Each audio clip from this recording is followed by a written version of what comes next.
क्या? हाँ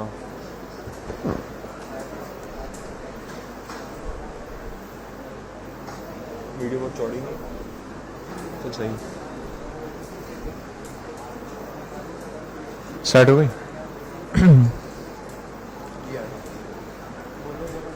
अच्छा नहीं हाँ बुक चाहिए तो ये मामला है। मैं आपको थोड़ी सी एग्जांपल भी करवा के बताता हूँ और इसके बाद जो है फिर कुछ मामला क्लियर होंगे कि भाई लाइफ साइकिल हुक्स क्या है, इसको क्यों और कब यूज करना है। तो ये बहुत ही एक इम्पॉर्टेंट टॉपिक है जो आज की क्लास में समझ नहीं आया तो बहुत मुश्किल होगी। ये आज की क्लास में समझना बहुत ही जरूरी है, ठीक है। और वो लोग भाई जो लेट आए थे और अभी तक पिछले लेक्चर्स नहीं देखे या पिछली चीजें नहीं समझी, तो भाई खुदारा अपने ऊपर रहम करो, हम लोग आगे जा रहे हैं, ठीक है। और आप अगर पीछे से चीजें नहीं पढ़ के आओगे तो आगे ये चीजें नहीं समझ में आएंगी। ये बेस जो मैंने कहा ना यार 3 चैप्टर्स बेस हैं, तो वाकई बेस है ये, इसके अलावा आगे काम ही नहीं आपका। तो वो मामला होगा, आप 2-3 हफ्ते आओगे फिर आपके दिमाग में आएगा समझ नहीं आ रहा भाग, फायदा नहीं इतनी मुश्किल से यहाँ आप आए हो। अभी सुना 1000 लोगों में से यहाँ आए हो आप, बाकी 1000 लोगों में से आए हो ना, और क्या। तो अब इतनी मुश्किल से यहाँ पर आ गए तो अब क्यों पीछे हटना है, करके जाओ एक साथ पूरा मामला, अच्छा लगेगा, स्किल आ जाएगी और उसी पर अगर कंटिन्यू करते रहो इंशाल्लाह आगे रोजगार के मामला भी बहुत अच्छे हो जाएंगे इंशाल्लाह।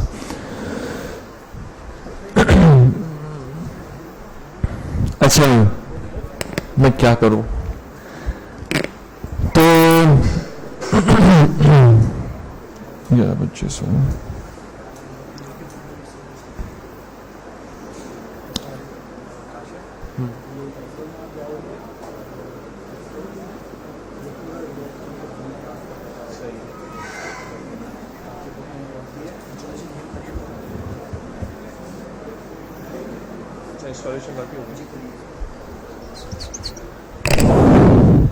अच्छा एक बंदा जो है ना मुझे भी आ जाओ,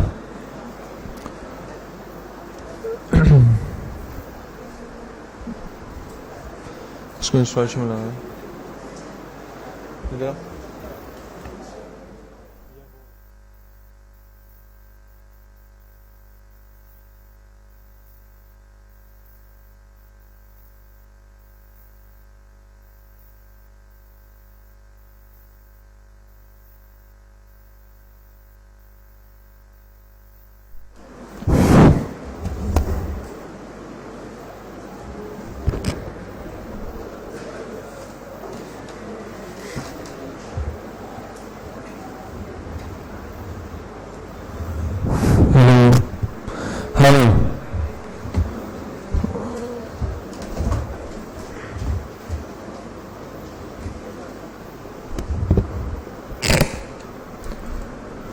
अच्छा ये चूंकि नया सेटअप है, आई मीन शायद विंडोज नहीं हुई या कुछ रीसेट हुआ, तो हमें दोबारा से वो करना पड़ेगा।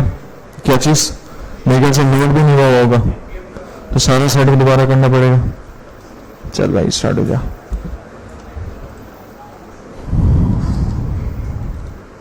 एमपीएम तो होगा, क्रिएट रिएक्ट अब भी हुई भी होगी, फिर हुई भी यार, क्या डरा दिया यार। कहाँ है डेस्कटॉप डेटा और डेस्कटॉप और सलानी रिएक्ट,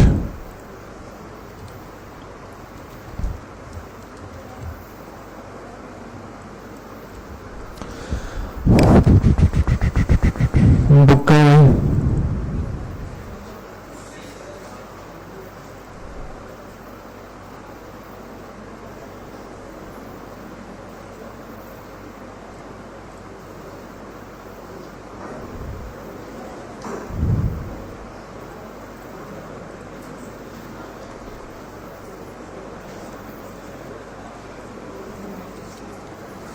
चलो चलो वीएस कौन हुआ है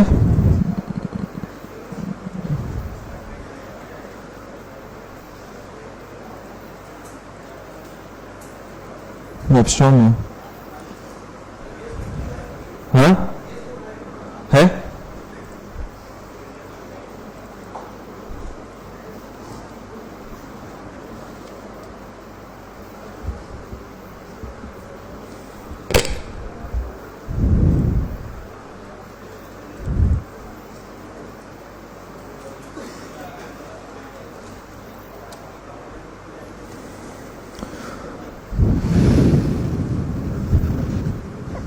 इसको बंद कर दूं, मसला नहीं है ना?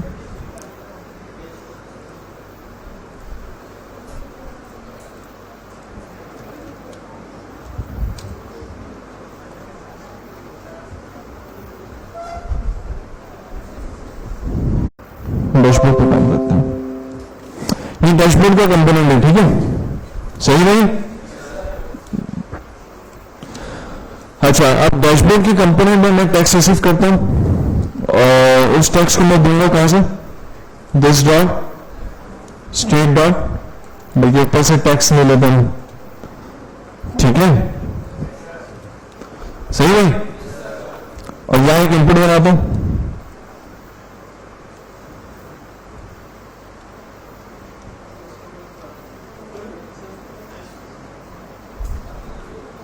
सही है?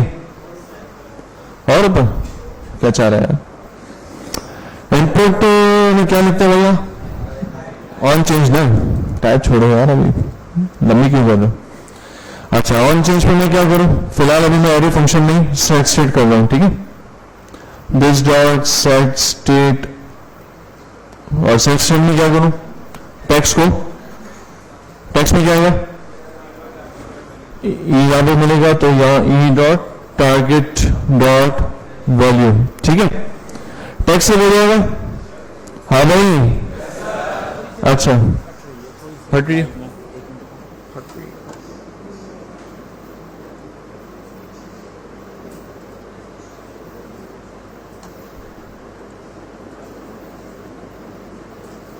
मेरी आवाज़ में मसला ही है, सब जिशान वगैरह सब सेट आती है।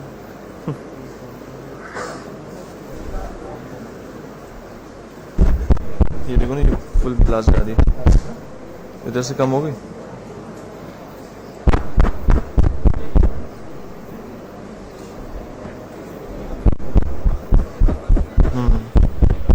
हाँ, ये फिर बढ़ गया, क्या हो रहा है?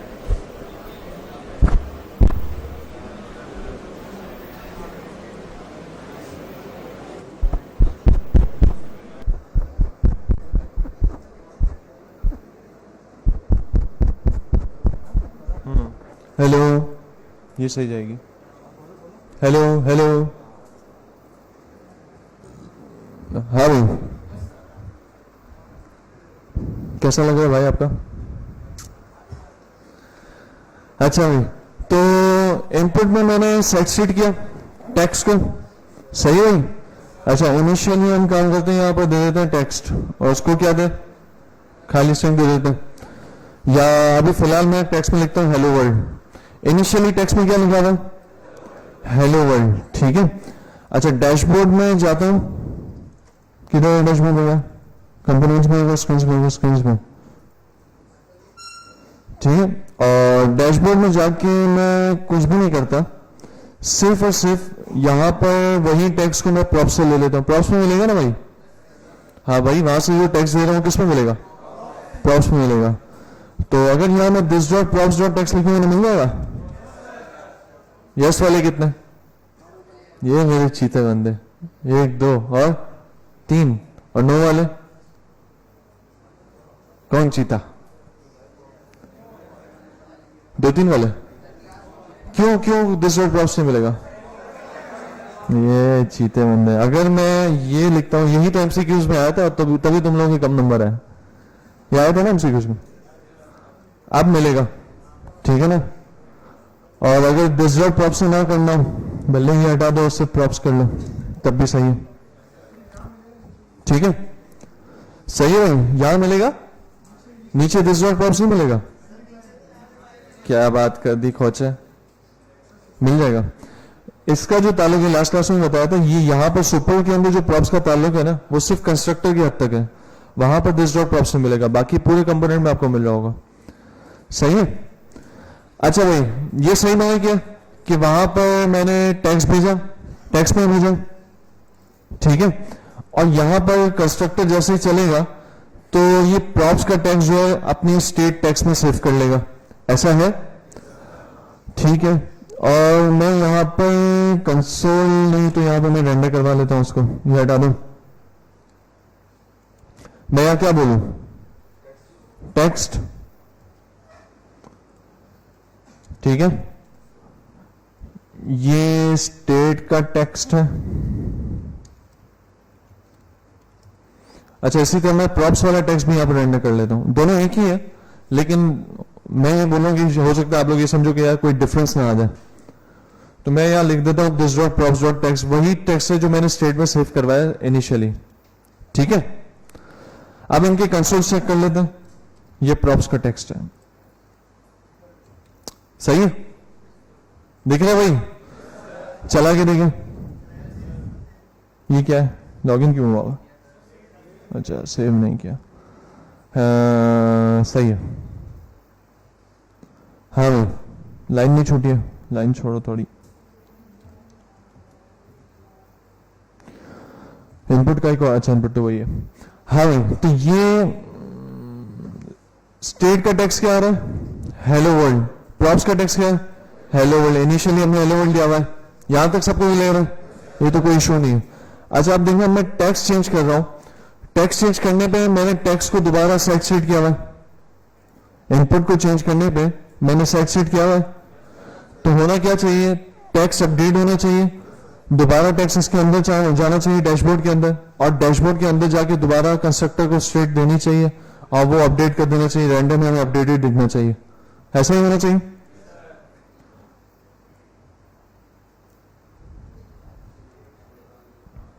क्या हो रहा है ये?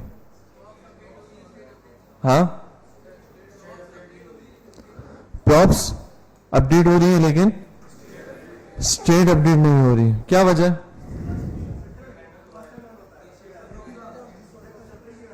कंस्ट्रक्टर एक बार चलता है। हाँ भाई, कंस्ट्रक्टर एक मरतबा चलता है, कंस्ट्रक्टर एक मरतबा चलता है। अब सवाल यह है कि स्टेट में तो मैंने एक ही बार सेव करवा दी, अब आपने कहा कि कंस्ट्रक्टर सिर्फ एक मरतबा चलता है। सवाल यह है कि अगर मुझे वैल्यू फिर से स्टेट में सेव करवानी होगी तो मैं क्या करूंगा? यानी अभी मैंने दिस डॉट स्टेट जो है टेक्स्ट मैंने कहा दिया, कंस्ट्रक्टर में दिया, और मैंने कहा प्रॉप से जो भी टेक्स्ट आ रहा है वो स्टेट में ले ले। ठीक है, सही है भाई, ऐसा ही है। लेकिन आपने कहा कि कंस्ट्रक्टर एक मरतबा चलेगा, यानी कंपोनेंट जब रेंडर हुआ है उस वक्त एक ही मरतबा चलेगा कंस्ट्रक्टर। इसके बाद जितनी मरतबा री रेंडर हो रहा है तो कंस्ट्रक्टर नहीं चलेगा, कंस्ट्रक्टर नहीं चलेगा। तो अब सिनेरियो, ये प्रॉब्लम ये है कि ये वैल्यू टेक्स्ट की मुझे दोबारा स्टेट में चाहिए। अभी तो एक ही मतलब स्टेट में पुरानी वैल्यू हेलो वर्ल्ड है, अब मैं जा रहा हूं कि मैं जो अपडेट करूं वो मेरी स्टेट, इस state this dot state dot text, मैं इसका नाम चेंज कर देता हूं, ये लिखता हूं डैशबोर्ड टेक्स्ट। ठीक है, सही भाई? तो मामला ये है कि इस डैशबोर्ड टेक्स्ट को मैं अपडेट करवाना चाह रहा हूं कि यार जैसे प्रॉप्स में भी चेंजेस हो, यानी प्रॉप्स से जो भी टेक्स्ट में चेंज मिल रहा है वो मेरी इस स्टेट में भी सेव हो जाए डैशबोर्ड टेक्स्ट में। इसका सॉल्यूशन क्या है? अगर आप बोलते नहीं रेंडर में मैं सेट स्टेट चला दूं, तो रेंडर में जब सेट स्टेट चलाएंगे तो क्या होगा?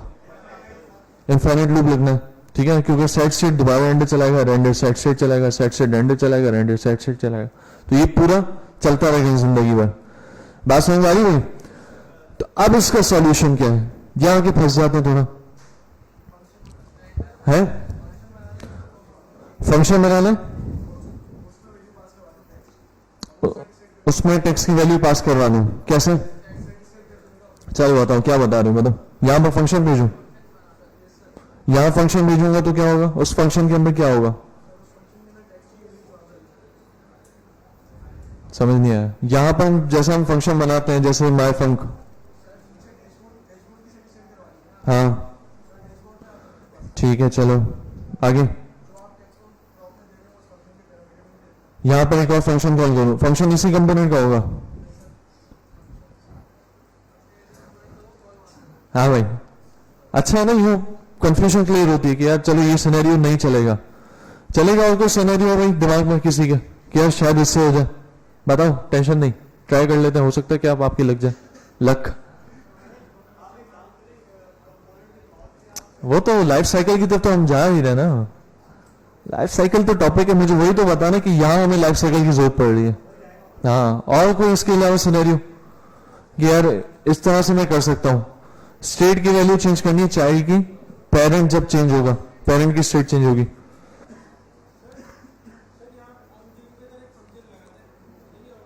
इस कंपोनेंट में ऑन चेंज पे एक फंक्शन लगा दो।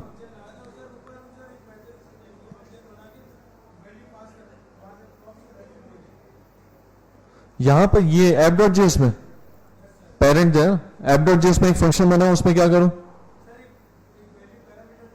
हाँ, यहां पर प्रॉप्स क्या करना है? app.js में प्रॉप्स का काम ही नहीं है।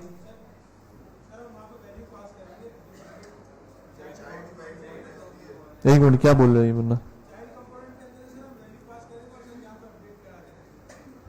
तो वैल्यू तो पास हो ही रही ना जानी, ये क्या है? वैल्यू पास हो रही है, लेकिन कंस्ट्रक्टर चूंकि एक मरतबा चला, आपने देखा ना रेंडर में मुझे this dot props dot text updated मिल रहा है, लेकिन कंस्ट्रक्टर एक मरतबा चलता है तो इस वजह से प्रॉप्स उसमें स्टेट में जा नहीं पा रहा जो अपडेटेड है। ये मसला है, आई समझ में? हाँ भाई, प्रॉब्लम क्लियर हुई सबको कि प्रॉब्लम क्या है? प्रॉब्लम समझ में आएगी, सॉल्यूशन क्या समझ में आएगा? प्रॉब्लम समझ में आ रही है सबको? किसको समझ नहीं आएगी प्रॉब्लम क्या है, चल क्या रहा है? नहीं आई? और दो और बताओ ना, कौन कौन है? तीन और बारी बारी हाथ उठाने का नहीं, एक साथ है? बताना पड़ेगा ना। अच्छा देखो देखो, प्रॉब्लम ये हो रही है भाई, प्रॉब्लम ये हो रही है कि पेरेंट कंपोनेंट में इनपुट बना हुआ है, ठीक है? पेरेंट कंपोनेंट में एक स्टेट है टेक्स्ट, क्या नाम है उसका? टेक्स्ट है। हाँ हाँ,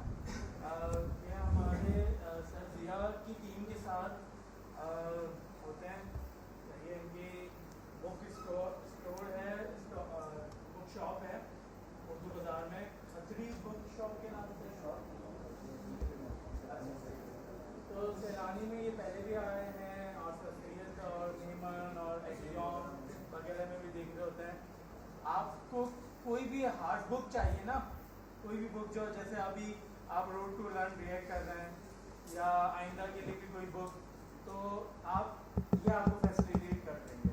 ये उस बुक की चार्जेस होती है, लिमिटेड चार्जेस होती है, तो उसके थ्रू अगर आप कुछ बच्चों से कहना चाहें अपने बड़े क्लास में, ठीक है? आप लोग क्लास खत्म हो तो आप लोग जो है मेरे फ्लैट ले लीजिएगा, ताकि मेरी जो कॉन्टेक्ट डिटेल्स हैं, फेसबुक की आईडी, सेल नंबर वगैरह, ईमेल एड्रेस वगैरह, वो आपके पास आ जाए। Thank you. अच्छा भाई, तालियां क्या बजा रहा है? हाँ भाई, तो जो है ना, कहाँ थे हम? हाँ, आप प्रॉब्लम समझो भाई। प्रॉब्लम क्या है? प्रॉब्लम क्या है? बोलो प्रॉब्लम। प्रॉब्लम प्रॉब्लम ये भाई, सुनो भाई, पेरेंट कंपोनेंट है app.js, चाइल्ड कंपोनेंट का नाम क्या है? dashboard.js, ये डैशबोर्ड, ठीक है? अब पेरेंट कंपोनेंट में एक स्टेट है टेक्स्ट, क्या नाम है? क्या नाम है? टेक्स्ट। सही, मैं सारा कोड बाकी हटा दूं ताकि आपको क्लियर हो। हट भाई, ठीक है? सही भाई, क्या है? पेरेंट कंपोनेंट में एक स्टेट है टेक्स्ट, इसकी इनिशियल वैल्यू में क्या लिखा हुआ है? हेलो वर्ल्ड, ठीक है? उसके ऑन चेंज पर, इनपुट के ऑन चेंज पर मैंने इस टेक्स्ट को अपडेट करवाया जिस तरह नॉर्मली करवाते हैं, ठीक है? ताकि जो भी इनपुट में लिखा जाए वो इसकी टेक्स्ट की स्टेट में सेव होता जाए। सही है? यहां तक क्लियर है भाई? इसके बाद मैंने क्या किया, मैंने एक और कंपोनेंट बनाया, चाइल्ड कंपोनेंट डैशबोर्ड। उसके अंदर ये जो टेक्स्ट की स्टेट है, इसको मैंने प्रॉप्स के जरिए उस कंपोनेंट में लिया डैशबोर्ड में, ठीक है? ये जो पेरेंट कंपोनेंट की स्टेट थी टेक्स्ट, इसको मैंने डैशबोर्ड में ले लिया प्रॉप्स के जरिए। ये प्रॉप्स है ना? हाँ भाई, प्रॉप्स है, तो इस पे ले लिया, ठीक है? अब डैशबोर्ड के अंदर ये मुझे टेक्स्ट की वैल्यू कहां मिलेगी, कैसे मिलेगी? This dot props dot text. कैसे मिलेगी बोलो? This dot props dot text है, ठीक है? अब सीन ये है कि मैंने कंस्ट्रक्टर में इसको बोल दिया भाई कि यार डैशबोर्ड टेक्स्ट की एक स्टेट बना और उसके अंदर वैल्यू कौन सी आएगी? This dot props dot text. यानी मैंने कंस्ट्रक्टर जो चाइल्ड कंपोनेंट है उसके कंस्ट्रक्टर को बता दिया भाई तू अपनी स्टेट की वैल्यू पेरेंट के प्रॉप्स से ले लेना, ठीक है ना? बात समझ आ रही? किसकी वैल्यू? अपने स्टेट की वैल्यू, जो पेरेंट से टेक्स्ट आ रहा है वो वाली वैल्यू लेनी है। ठीक है, ये मैंने इसको कंस्ट्रक्टर में बता दिया। और इनिशियली जब मैंने रेंडर किया तो ये स्टेट का टेक्स्ट है, यानी ये जो स्टेट वाला टेक्स्ट है इसमें भी मुझे हेलो वर्ल्ड मिल रहा है और प्रॉप्स के टेक्स्ट में भी मुझे क्या मिल रहा है? हेलो वर्ल्ड मिल रहा है। देखो क्या है? Dashboard text. ठीक है, तो देखो स्टेट के टेक्स्ट में क्या मिल रहा है? Hello world. प्रॉप्स के टेक्स्ट में क्या मिल रहा है? Hello world. यहां तक क्लियर हो गया? यहां तक सेट है, कोई प्रॉब्लम नहीं है।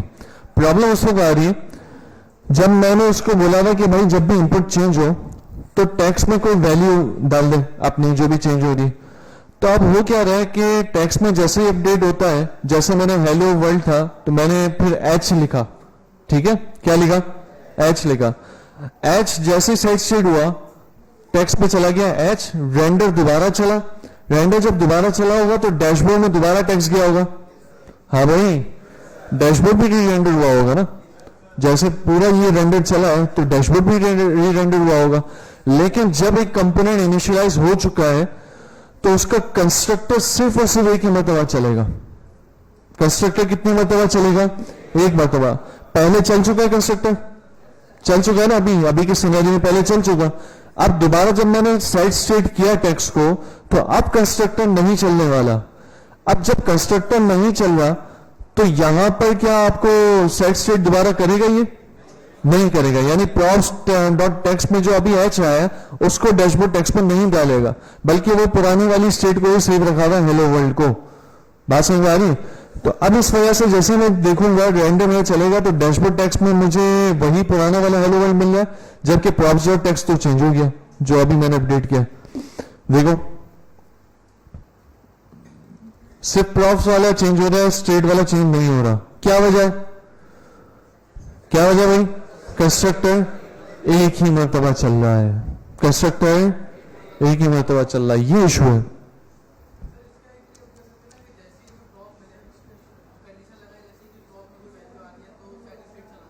कहां चला है? रेंडर में? रेंडर में ना। हाँ तो रेंडर में सेट स्टेट किया तो गया आपका मामला। क्या कंडीशन लगाई? लो हैंग नहीं करवाना, बस मैं आगे चलाऊंगा नहीं, पहले बता दूंगा तुम। यहां इफ की कंडीशन लगाई क्या? तो वो तो आएगा ही ना, वो तो हमेशा आएगा। ठीक है, दिस डॉट सेट स्टेट करवा दिया। ठीक है, आगे सेट स्टेट में लिख नहीं रहा, वो चल ना जाए। अब सुनो उसमें क्या प्रॉब्लम आएगा। सेट स्टेट दोबारा सेट स्टेट किया, दोबारा रेंडर किया। रेंडर जब दोबारा किया तो प्रॉप्स में टेक्स्ट है ना। सेट तो कर दी, प्रॉप्स की वैल्यू थोड़ी सेट कर, प्रॉप्स में तो अभी भी टेक्स्ट है ना। प्रॉप्स में टेक्स्ट है। अब है तो दूसरी मरतबा गायब हो जाएगा क्या?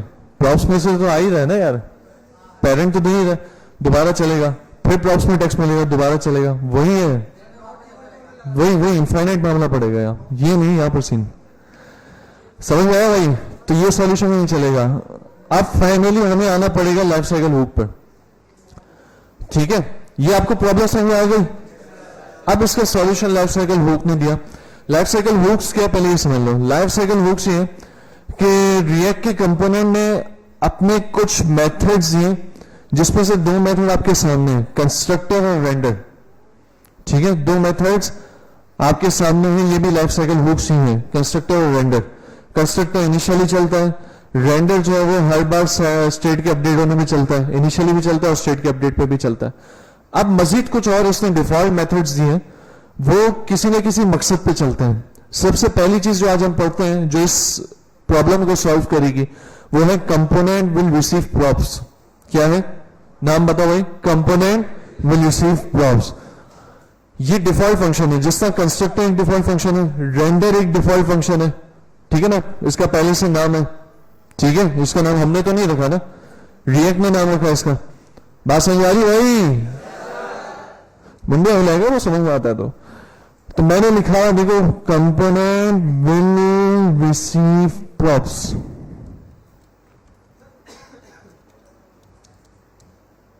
ये इसका क्या मतलब है? अंग्रेजी भाषा में कह रहा है, जो उर्दू में बहुत आसान सी है। क्या? जब कंपोनेंट में प्रॉप्स रिसीव हो, ऐसा ही है ना इसका मतलब। जब कंपोनेंट में प्रॉप्स मिले तो पता चला कि जब भी कंपोनेंट में प्रॉप्स मिलेगा, प्रॉप अपडेट होगा, तो कंपोनेंट विल रिसीव प्रॉप चलेगा। और अब हमें एक लिस्टिंग मिल गया कि जब भी प्रॉप्स रिसीव होंगे तो ये फंक्शन चलेगा। रेंडर में अगर करते तो साइड स्टेट दोबारा रेंडर चला था, लेकिन कंपोनेंट विल रिसीव प्रॉप सिर्फ उसी वक्त चलेगा जब प्रॉप्स में कोई चेंजेस आएगी, प्रॉप्स अपडेट होगा। और जैसे ही प्रॉप्स अपडेट हुआ तो हम यहां पर साइड स्टेट कर देंगे। की गल है। Thank you, thank you. पहले इसको कंसोल करके चेक कर लेते हैं। देखो भाई, कंसोल कर लेते हैं और यहां लिखते हैं दिस डॉट प्रॉप्स, ठीक है, डॉट टेक्स्ट भी लिख लेते हैं और यहां पर लिखते हैं कंपोनेंट में रिसीव प्रॉप लिख देते हैं। पहले चेक करते हैं चलता कब कब है और टेक्स्ट की वैल्यू आ रही है कि नहीं आ रही। ठीक है भाई, कंसोल देख लिया क्या कर रहा है, कंपोनेंट में रिसीव प्रॉप और this dot props dot text. ठीक है,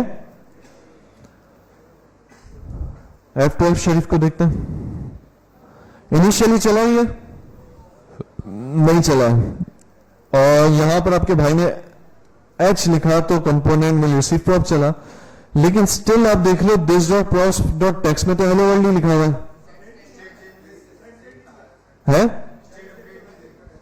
स्टेट अपडेट नहीं करें? अबे प्रॉप्स है ना भाई, this dot props dot text की बात कर रहा हूं। हमने कहा कि प्रॉप्स में जब भी चेंज आएगा तो क्या चलेगा, कंपोनेंट विल रिसीव प्रॉप। मैंने लिखा, रिफ्रेश करता हूं, इनिशियली क्या है प्रॉप्स डॉट टेक्स्ट में हेलो वर्ल्ड, क्या है, मैंने लिखा H, क्या लिखा हुआ दिख रहा है this dot props dot text में, क्या दिखा,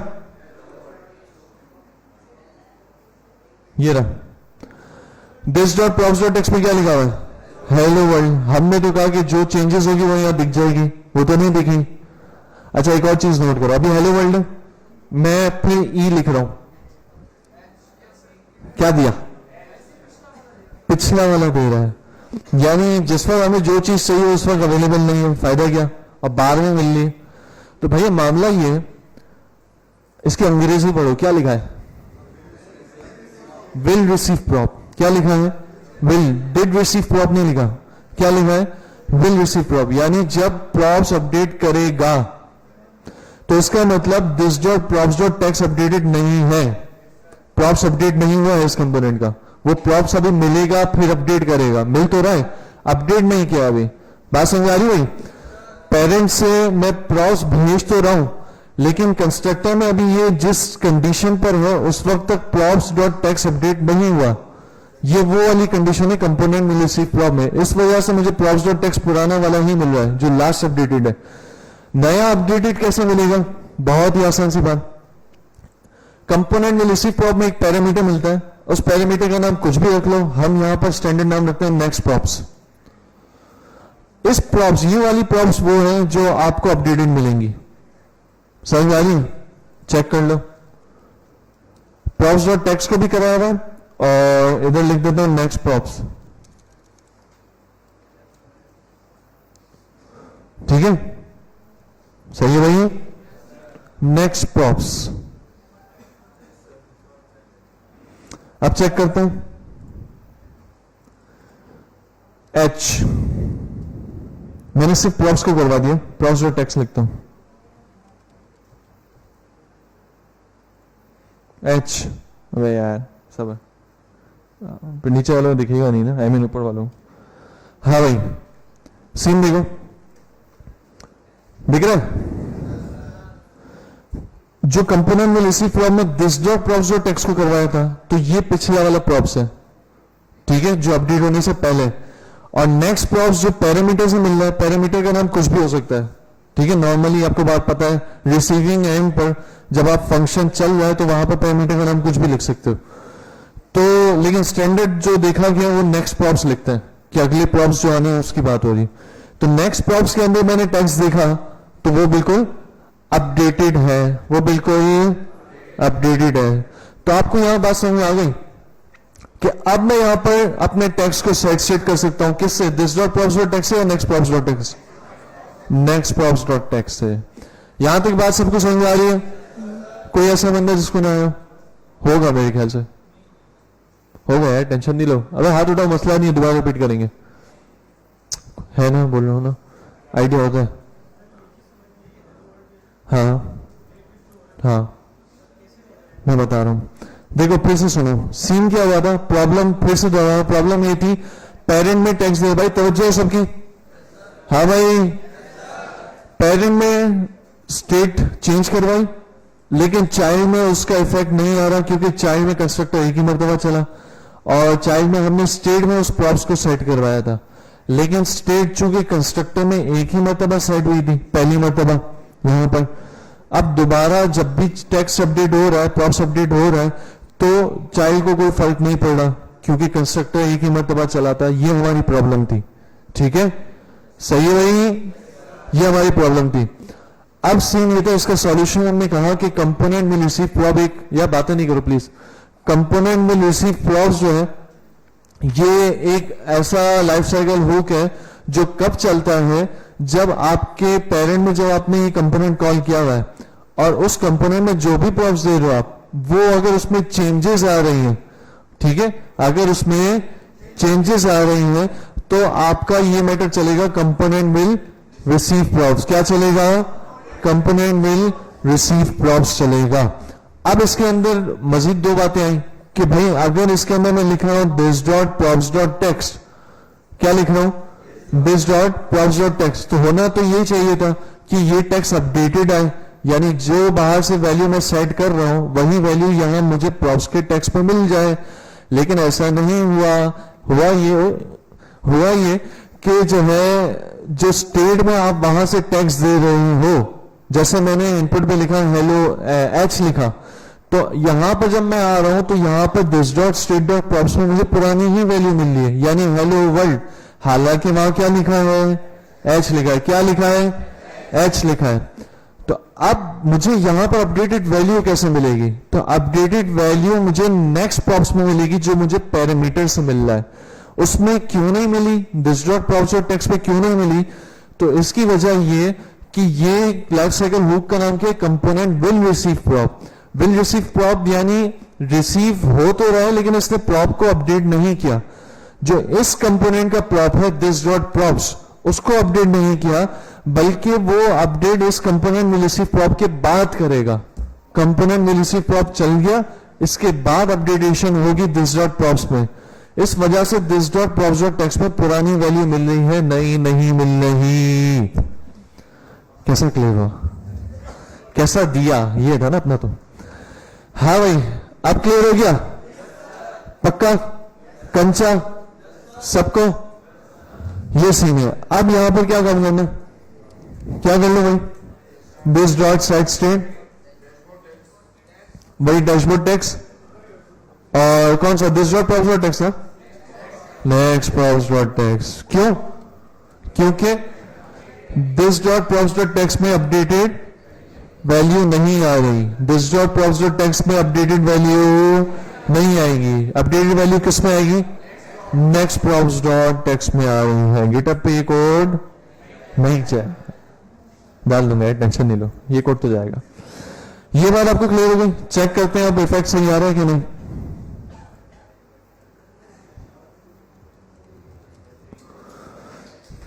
ठीक है?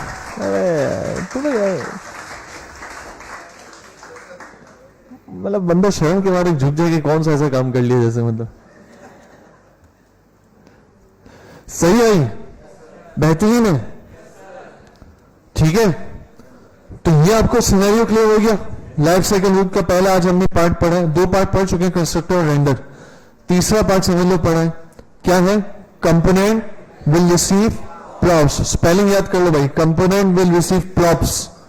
ठीक है, कंपोनेंट विल रिसीव प्रॉप्स। क्या काम है इसका? कि जब भी पेरेंट से प्रॉप चेंज होगा तो रेंडर चलेगा। सवाल ये कि क्या पेरेंट का सिर्फ स्टेट चेंज होने पे चलेगा या बाकायदा उसके प्रॉप्स की वैल्यू चेंज हो तभी चलेगा? फॉर एग्जाम्पल पेरेंट पे एक बटन बनाया, ठीक है, अच्छा बटन बना के मैंने उस पर ऑन क्लिक पे क्या करवाया, देखो सीन ये, सीन ये, एक आध बटन बना दो, क्या बनाया, क्या बनाया, बटन। या एक काम करते हैं, सुनो सुनो दुनिया के लोगों, इसमें लिखा हुआ है हेलो वर्ल्ड, क्या लिखा हुआ है, हेलो वर्ल्ड, क्या लिखा हुआ है, हेलो वर्ल्ड है। मैं इसके चेंज पर इसी चीज को पेस्ट कर दूं, हेलो वर्ल्ड को, तो अब क्या प्रॉप्स चेंज हुई, सुनो इस टेक्स्ट में क्या पड़ा हुआ है, हेलो वर्ल्ड। मैंने इसी हेलो वर्ल्ड को कॉपी किया, ऑन चेंज पर कंट्रोल वी करके हेलो वर्ल्ड दिया, ठीक है, यहां पर भी हेलो वर्ल्ड लिखा हुआ आ जाएगा इनपुट पे। अच्छा, यहां टेक्स्ट में आएगा, दोबारा सेट स्टेट करेगा, हेलो वर्ल्ड दोबारा सेट स्टेट होगा। सवाल ये कि कंपोनेंट में रिसीव प्रॉप चलेगा या नहीं, क्योंकि टेक्स्ट में यहां पर हेलो वर्ल्ड था पहले भी, दोबारा हेलो वर्ल्ड आ गया सेट स्टेट होने के बाद, चलेगा, चला है, ठीक है भाई। तो वैल्यू का वो नहीं है, क्या नहीं है, एतबार, वैल्यू का एतबार नहीं है। असल ही कि प्रॉप्स में किसी किस्म की भी रेंडरिंग वाली चेंजेस आई कि नहीं आई, वो सीन है, ठीक है। वैल्यू अगरचे सेम रही हो, लेकिन क्या चेंज हो, क्या चेंज हो, प्रॉप्स, ठीक है। प्रॉप्स चेंज होगी तो यानी प्रॉप्स रिसीव हो, या तो ये समझ लो आसान सी जबान में कि अगर पेरेंट का रेंडर दोबारा चलेगा तो कंपोनेंट में रिसीव प्रॉप चलना ही चलना है, चलना ही चलना है। लेकिन सवाल यहां उठ रहा है, सवाल यहां उठ रहा है, प्रॉप्स हटा दो प्रॉप्स हटा दिए, हमने कहा स्टेट चेंज होगी तो कंपोनेंट में रिसीव प्रॉप चल जाएगा, चलेगा भी, मतलब तुम लोग हाँ कहते हो फिर सवाल कहता हूं, चल रहा है भाई, चल रहा है, चल रहा है। अबे अनडिफाइंड छोड़, मैंने पूछा चल रहा है या नहीं, सर अनडिफाइंड तो आएगा, मैंने दी नहीं वैल्यू, लेकिन लिस्नर तो चल रहा है ना। तो ये बात समझ लो कि जब भी स्टेट सेट होगी तो चाइल्ड कंपोनेंट का विल रिसीव प्रॉप चलेगा, ये लिख लो, काम की बात है, ठीक है। जब भी पेरेंट से स्टेट चेंज होगी तो चाइल्ड का क्या चलेगा, कंपोनेंट में रिसीव प्रॉप चलेगा। और इसका मकसद क्या है कि मैं प्रॉप्स की चेंजेस देखूं और उसके मुताबिक मैं स्टेट को सेट कर रहा हूं, ये इसका मकसद है। बात समझ आ रही भाई, हेलो। ये चलेगा कब, जब भी पेरेंट से स्टेट सेट होगी, यानी दोबारा रेंडर चलेगा, और ये उस वक्त चलेगा कंपोनेंट में रिसीव प्रॉप चाइल्ड का। और इसका मकसद क्या है कि इसमें अपडेटेड प्रॉप्स आपको रिसीव हो जाए और उनकी मदद से आप कंपोनेंट की स्टेट सेट करवाओगे, कंपोनेंट की भाई स्टेट सेट करवाओगे। चीता हो गया, हाँ हाँ, नहीं, चाइल्ड टू पेरेंट में नहीं हो सकता, चाइल्ड टू पेरेंट में हम प्रॉप्स तो रिसीव नहीं करते, प्रॉप्स तो पेरेंट और चाइल्ड में रिसीव करते ना, करानी हो। अस्तगफिरुल्लाह, अस्तगफिरुल्लाह रब्बी मिन कुल्ली ज़ंबि व अतूबु इलैह। पहले कर तो चुके हैं यार, नहीं चाइल्ड से पेरेंट की भी तो कर चुके हैं, भूल गए। पेरेंट में फंक्शन बनाते हैं जिसके अंदर सेट स्टेट हो रही होती है, उस फंक्शन को चाइल्ड में देते हैं। 3 स्टेप लिखवाए थे बबुआ, भूल गए लैब में, क्या स्टेप लिखवाए थे भाई 3। पहले पेरेंट में फंक्शन बनेगा जिसके अंदर सेट स्टेट होगी, सेकेंडली वो फंक्शन जाएगा कंपोनेंट में प्रॉप्स के जरिए, तीसरा वो किसी इवेंट पे कॉल हो जाएगा प्रॉप्स के अंदर से, भूल गए। हाँ, चाइल्ड की स्टेट सेट हो भाई, चाइल्ड में किसी फंक्शन पर आप पेरेंट की स्टेट सेट करवा सकते हो, किसी की क्लिक पर, समझे नहीं समझे यार, भूल गए, पिछली क्लासेस देखना मिल जाएगा, गिटअप पे कोड है यार भाई, याद है ना, भूल जाते हो यार तुम लोग। अच्छा भाई कहां थे हम, कहां थे, कंपोनेंट विल रिसीव प्रॉप, भाई बोलो किस पे थे, कंपोनेंट विल रिसीव प्रॉप्स, ठीक है। इसका आपको यूजेज समझ में आ गया, एक लाइफ साइकिल हो गया। अच्छा, अब कुछ चीजें ऐसी हैं जो और भी लाइफ साइकिल लूप्स हैं, जैसा कि component will mount, component will mount. देखो लाइफ साइकिल हुक्स में भी कुछ वो है, कैटेगरीज हैं। 3 कैटेगरी समझ लो। पहली कैटेगरी ये है जो कंपोनेंट के स्टार्ट होने में चलती है, जो कंपोनेंट के स्टार्ट होती है तो चलती है बस, यानी जैसे एक कंस्ट्रक्टर हो गया, ठीक है, और 2 और लाइफ साइकिल से मैं बताता हूं। एक कैटेगरी तो ये हो गई। दूसरी कैटेगरी ये है जो कंपोनेंट के अपडेट पर चलती है। अब चाहे वो स्टेट का अपडेट हो, चाहे वो प्रॉप्स का अपडेट हो। जैसे प्रॉप्स अपडेट हुआ तो ये चला कंपोनेंट में रिसीव प्रॉप। स्टेट अपडेट होने पे भी लाइफ साइकिल है हमारे पास, वो बताता हूं। और तीसरा लाइफ साइकिल की कैटेगरी ये है कि जो कंपोनेंट के खत्म होने पे चलती है, जब कंपोनेंट डिस्ट्रॉय हो जाता है। जब कंपोनेंट डिस्ट्रॉय हो जाता है तो वो लाइफ साइकिल चलता है। बात समझ आ रही है? 3 कैटेगरीज कौन सी है? पहली जो कंपोनेंट स्टार्ट होने पे चलती है, सेकेंडली जो कंपोनेंट अपडेट होने पे चलती है, तीसरी जो कंपोनेंट एंड होने पे चलती है, खत्म होने पे चलती है। ठीक है, बात समझ आ रही है? अच्छा, कंपोनेंट खत्म होना कब कहलाएगा? हाँ, नहीं, कब कहेंगे यार कंपोनेंट खत्म हो गया?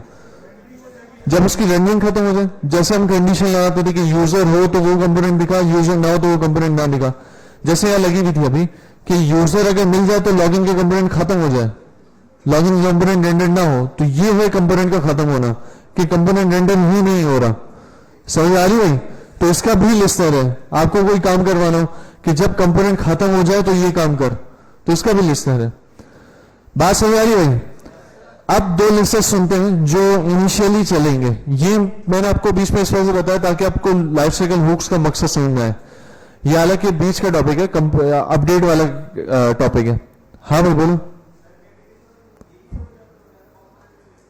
क्या चीज?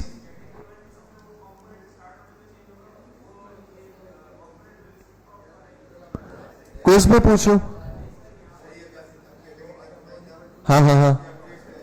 हाँ, अपडेट में से एक लिस्टर यही है, कंपनी में रिसीव फ्रॉम, जो प्रॉप्स के अपडेट होने में चलता है। बोला ना अपडेट वाली, सेकंड वाली। एक कैटेगरी स्टार्ट होने वाली है, एक अपडेट होने वाली है और एक एंड होने वाली है। तो ये अपडेट वाली है सेकंड वाली कैटेगरी में। ठीक है, सेकंड। अब देखो मैं सारे लाइफ साइकिल हुक्स यहां लिख रहा हूं जितने भी हैं। ठीक है, अच्छा एक और कैटेगरी का इजाफा हुआ है नए वर्जन में, वो है कंपोनेंट विल कैच। ऐसे ही वो कब चलेगी? जब आपकी कंपोनेंट में किसी किस्म का एरर आ जाए, यानी वो एक्सेप्शन हैंडलिंग है। जैसे ट्राई कैच है, तो ट्राई में अगर कुछ भी एरर आता है तो कैच चलता है, ऐसा है ना? तो एक लाइफ साइकिल हो के कंपोनेंट विल रिसीव कैच, तो वो कंपोनेंट में कहीं भी एरर आएगा तो वो कंपोनेंट विल कैच चलेगा, उसके अंदर एरर मिल जाएगा। तो वो अभी हमारा फोकस नहीं है, हमारा फोकस ये 3 कैटेगरीज है। ठीक है, कितनी कैटेगरीज है भाई? 3 कैटेगरी। यार यहाँ देखता ही नहीं है तो बंदे सो रहे लगता है। तुमने क्या कर रहे हो? लैपटॉप में गेम खेल रहे हो? काम कर रहे हो ना? सेट है, सही है? आवाज आ रही है? हाँ भाई, यहाँ वालों को आवाज आ रही है? या यूं भी मुंडी मुड़ानी पड़ेगी, थोड़ा दिखते नहीं हो तुम लोग यार। अच्छा भाई, यार काउंटिंग करो, मजा नहीं आ रहा। 5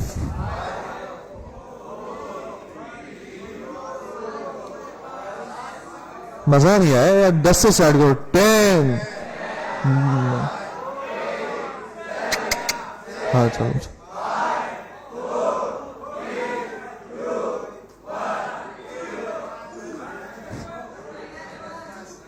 ये लियारी वाले लोग कहां से आ जाते हैं? मतलब 10 से लेकर 0 तो बनता है, चलो ये क्या है? मतलब ये क्या बोलूंगा यार। लियारी यार अच्छा इलाका, कोई उसको वो नहीं करते हैं। मतलब एक आपकी वो कर रहा था, मैं तफरी कर रहा था। किसी इलाके कोई इलाका वो नहीं है यार, सब इलाके अच्छे हैं। गलतियों को मैं रुजू करता हूँ उससे भाई। पता चला कोई लियारी वाले उड़ी थाड़ करके डर लगता है भाई, मम्मी से जानू मतलब यार। अच्छा भाई, वैसे मैं गया था वहां पर, काफले होते ना, दावत इस्लामी के काफले होते हैं, तो उसमें गया था मैं लियारी में, नयाबाद में। नयाबाद है ना? हाँ, तो वहां पर हम लोग रात रुके मस्जिद में, और वो भाई फायरिंग जो हुई है, मतलब बाकायदा ऐसा लग रहा है आमने सामने फायरिंग हो रही थी। बाकी मुकाबले हो रहे थे, आप मेरे ख्याल से काफी कंट्रोल हो गई हो, ऐसा है ना? हाँ कोई बात नहीं, तो कंट्रोल हो गई ना ये, तो रेंजर्स को सलाम है, कंट्रोल कर लिया भाई, रेंजर्स ने क्या होगा। तो खैर उस वक्त मामला बहुत खराब था, यानी रात में सोना और मुश्किल हो गया ना, ऐसी बुरी तरह फायरिंग थार थार थार, तो वही मुझे भी दिमाग में फंस आ गई ना, रात में जो सोने के मामला थे वो दिमाग में आ गए कि यहाँ पर अभी थार थार ना हो जाए ना, कोई लाया हुआ जो मैं कैल्कुलेशन का और भाई सीधा ही हेड शॉट मार दे, काउंटर स्ट्राइक हो जाए मामला, ठीक है ना भाई। अच्छा भाई, तो अब मैं यहाँ पे दूसरे लाइफ साइकिल लिख रहा हूं, लाइफ साइकिल का नाम है कंपोनेंट विल माउंट। क्या नाम है भाई? Component will mount. क्या नाम है? हाँ भाई क्या नाम है? Component will mount.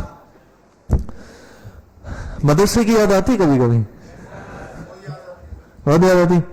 अलिफ ज़बर अलिफ से ई, अलिफ पेश ऊ, आ ई ऊ, सही ना है?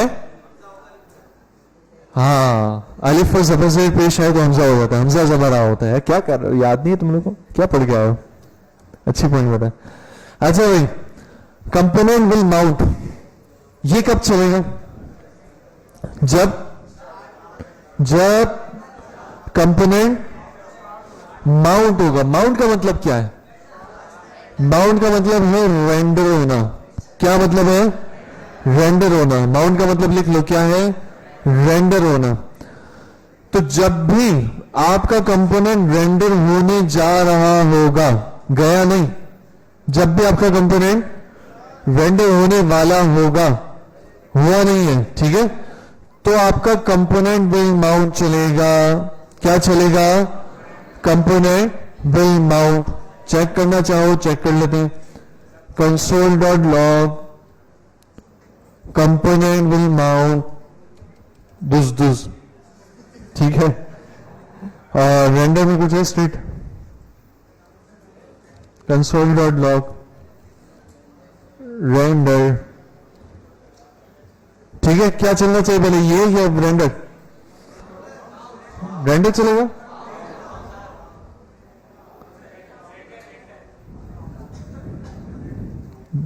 अभी तो बोला मैंने, कंपोनेंट विल माउंट कब चलेगा? रेंडर जब होने वाला हो, रेंडर होने से पहले। विल माउंट अंग्रेजी नहीं आती क्या? विल माउंट का क्या मतलब है? विल रेंडर, जब रेंडर होगा, ठीक है। कंपोनेंट विल माउंट का मतलब क्या खाली है? कंपोनेंट जब रेंडर होगा, कंपोनेंट जब रेंडर होगा। तो जब रेंडर होने वाला होगा उससे पहले कंपोनेंट विल माउंट चलेगा। तो इस वजह से कंपोनेंट विल माउंट पहले चला, देन रेंडर का मुझे कंसोल मिला है। इसके अंदर क्या मिल सकता है? हाँ भाई, इसके अंदर कुछ पैरामीटर से मिलता है क्या? हाँ भाई कुछ मिलता है, चेक कर लेते हैं। प्रॉप्स जैसे मैंने लिखा, कंसोल कर लेते, कुछ मिला? एक मिनट कंसोल चेक कर लेते हैं। अनडिफाइंड, यानी इसके पैरामीटर में कुछ भी नहीं मिलता। ये सिर्फ इस यूजेज के लिए कि अगर आपको रेंडर करवाने से पहले कोई काम करवाना हो, फॉर एग्जांपल कोई स्टेट आ रही है आपके पास, अच्छा इस पे प्रॉप्स मिलेंगे अपडेटेड, दिस डॉट प्रॉप्स? हाँ नहीं, ये तो इनिशियली एक मरतबा ही चलेगा, ठीक है। ये हर मरतबा स्टेट पर नहीं चलेगा। देखो ये अपडेट पे तो नहीं चल रहा ना, ये तो इनिशियली चल रहा है।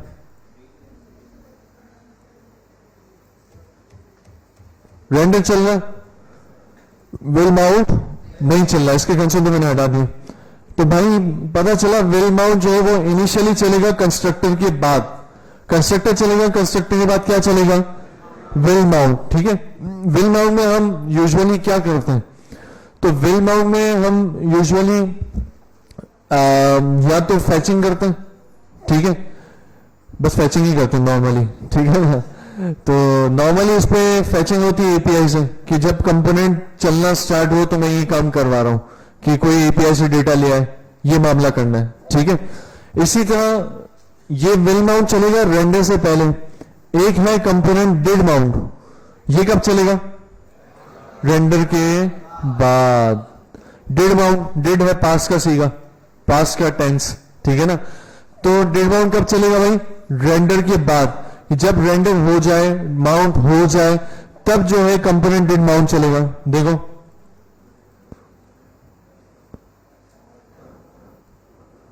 कंपोनेंट विल माउंट, रेंडर और डिड माउंट, ठीक है। इसमें भी ऐसा ही काम करवा सकते हैं। हम चाहते हैं पहले नॉर्मल चीज कोई रेंडर हो जाए, फिर हम फैच की एपीआई से कॉल करके फिर सेट स्टेट करवाएं, तो ये काम भी हो सकता है। ये रिक्वायरमेंट है। अगर आप चाहते हो कि रेंडर होने से पहले मैं सेट स्टेट करवा के कुछ काम करवा दूं, ठीक है, तो कंपोनेंट विल माउंट में करवा दूं। अगर आप चाहते हो रेंडर होने के बाद पहले इनिशियल जो रेंडर कंपोनेंट है वो हो जाए और फिर मैं कुछ अलग सेट स्टेट करवाना चाह रहा हूं फैच करके, तो कंपोनेंट डिड माउंट में करोगे, ठीक है नहीं? हाँ क्या? हाँ स्टेट अपडेट हो सकती है बिल्कुल। यहां पर देखो दिस आपको हर जगह अवेलेबल है। दिस आपको will receive prop, did mount, will mount हर जगह अवेलेबल है, ठीक है। डिड माउंट देखो इनिशियली चलेगा, एक ही मरतबा चलेगा, तो अपडेट होने की बात ही नहीं आ रही। जिस तरह कंस्ट्रक्टर एक मरतबा चल रहा है, इसी तरह विल माउंट भी एक मरतबा चलेगा, डिड माउंट भी एक मरतबा चलेगा। और इनका यूजेज क्या है कि इनिशियली हमें कोई डेटा अपडेट करवाना हो, ठीक है, इनिशियली कोई स्टेट अपडेट करवानी हो। अब वो स्टेट दो तरीके से अपडेट हो सकती है। अबे भाई बात नहीं करो यार। वो स्टेट इनिशियली दो तरीके से अपडेट हो सकती है। या तो आप रेंडर होने से पहले करवाना चाह रहे हो, या आपके ऊपर है, या आप रेंडर होने के बाद करवाना चाह रहे हो। अगर रेंडर होने से पहले करवाना चाह रहे हो तो विल रिसीव विल माउंट, और अगर रेंडर होने के बाद करवाना चाह रहे हो तो डिड माउंट। तो फिर डिड माउंट, भाई बताओ क्या चीज नाम है इसका? कंपोनेंट। एक है कंपोनेंट विल माउंट, एक है कंपोनेंट डिड माउंट। हाँ भाई यूज केस बताया ना अभी मैंने। यूज केस यही बता रहा हूं कि फैचिंग, नॉर्मली फैचिंग जो हम करवाते हैं वो या विल माउंट में करवाते हैं या डिड माउंट में करवाते हैं, ठीक है। तो विल माउंट में मैं कब करवाऊंगा कि नॉर्मली जब मैं स्टेट को माउंट होने से पहले अपडेट कराना चाहता हूं। मैं चाहता हूं कि जैसे ही रेंडर होने वाला हो तो मेरी स्टेट उसको अपडेटेड मिले, ठीक है। और अच्छा विल माउंट का यूजुअली इतना वो नहीं है काम, असल डिड माउंट है, ठीक है। नॉर्मली आप डिड माउंट को यूज करते हो, मतलब ये दोनों चीजें समझ लो मिक्सचर है थोड़ा। नॉर्मली इनका कोई खास यूजेज नहीं है, क्योंकि वही काम आप कंस्ट्रक्टर में नहीं करवा सकते हैं। कंस्ट्रक्टर में पहली बार चलता है, लेकिन कभी आपको खास मकसद ऐसा होता है कि आप चाह रहे हो कि यार रेंडर पहले चल जाए सुकून से, जो इनिशियली कंपोनेंट को मुझे दिखाना है वो दिख जाए, और फिर बाद में साइड स्टेट हो जो वो नई कंपोनेंट में जो स्टेट की डिपेंडेंसी वो मुझे नई तौर पे दिखे। इस वजह से बुक में देखो इसकी क्या डेफिनेशन है। बुक में देखो भाई कंपोनेंट डिड माउंट है और ये डिड माउंट। अच्छा इसमें देखो विल माउंट दिया हुआ ही नहीं है, ठीक है। विल माउंट दिया हुआ ही नहीं है, ठीक है। ऊपर देखते हैं विल माउंट दिया हुआ है, नहीं विल माउंट नहीं है ना। इन्होंने विल माउंट को अपने पास रखा ही नहीं। क्यों? क्योंकि विल माउंट डिड माउंट का एक ही काम है, फर्क सिर्फ ये कि वो रेंडर से पहले चलता है, ये रेंडर के बाद चलता है, ये फर्क है। काम अंदर सेम ही होना है, ठीक है। और नॉर्मली विल माउंट का यूज नहीं है, मैं बता रहा हूं क्यों। क्योंकि देखो अगर हम कहते हैं कि हम फैचिंग करवाते हैं विल माउंट में, विल माउंट में या डिड माउंट में। अच्छा चलो एक काम करते हैं, एक एग्जाम्पल कर लेते हैं, बोलो। हाँ रीलोडर, हाँ करवा सकते हैं बिल्कुल, लेकिन उसको फॉल्स कब करवाओगे? डिड माउंट में। ये कह सकते हो कि जब माउंट होने वाला हो, लेकिन यार मेरी जान मतलब वो इतना खास कोई इफेक्ट नहीं देगा आपको। हाँ आप ये कह सकते हो कि यहां पर आप लोडर को ट्रू करवा दो और डिड माउंट में थोड़ा डिले से सेट टाइम आउट करके फॉल्स करवा दो, ये काम हो सकता है। जैसे किसी को लोडर लगाना हो, और मैं ये कह रहा हूं देखो कंपोनेंट विल माउंट का यूजेज इस वजह से नहीं है कि ये लोडिंग वाला काम आप कंस्ट्रक्टर में भी कर सकते हो। आपने कंस्ट्रक्टर में लोडिंग ट्रू दे दी और कंपोनेंट डिड माउंट में लोडिंग फॉल्स कर दी, तो विल माउंट का कोई खास यूसेज नहीं है। मुझे आइडिया नहीं था कि इसमें बुक में नहीं है, याद नहीं था, तो मैंने ऐसे बता दिया आपको। बात समझ आ रही है भाई? तो विल माउंट डिड माउंट दोनों में एक ही यूसेज है कि ये चलेंगे इनिशियली, लेकिन सिर्फ फर्क ये कि डिड माउंट कब चलेगा? रेंडर होने के बाद, और विल माउंट कब चलेगा? कब? रेंडर होने के बाद। मैंने कहा दोनों में आप फैचिंग करवा सकते हो। अगर मैं विल माउंट में फैचिंग करवाऊंगा तो कोई खास फर्क पड़ना है? नहीं, क्यों? क्योंकि फैचिंग का रिस्पॉन्स एसिंक्रोनस है, और एसिंक्रोनस जब होता है तो विल बाउंड चल के खत्म भी हो गया, रेंडर चल चुका होगा, जब जाके रिस्पॉन्स आएगा तो क्या फायदा? कोई फायदा नहीं है। अभी देखो यूजेज थोड़ा, हम एक काम करते हैं, फेक एपीआई पकड़ते हैं। फेक एपीआई यूज किया ना भाई, ऐसे ही रिक्वेस्ट बनाते हैं, रिस्पॉन्स आ जाता है। फैचिंग डिस्क्राइब करने की जरूरत तो नहीं, किस तरह फैच होता है। हाँ भाई, अरे कौन है ये? फैच, फैच दोबारा बताओ, किसको बताना भाई फैच? नहीं यार, पहले नहीं पढ़ा, भूल गए? इस्तग़फ़ार, मतलब बोलेक्स करके 2-3 महीने नहीं हुए। फैच में क्या करते हैं यार, मतलब फैच सुस्ती हो रही है मेरे को बताने में, फैच यार।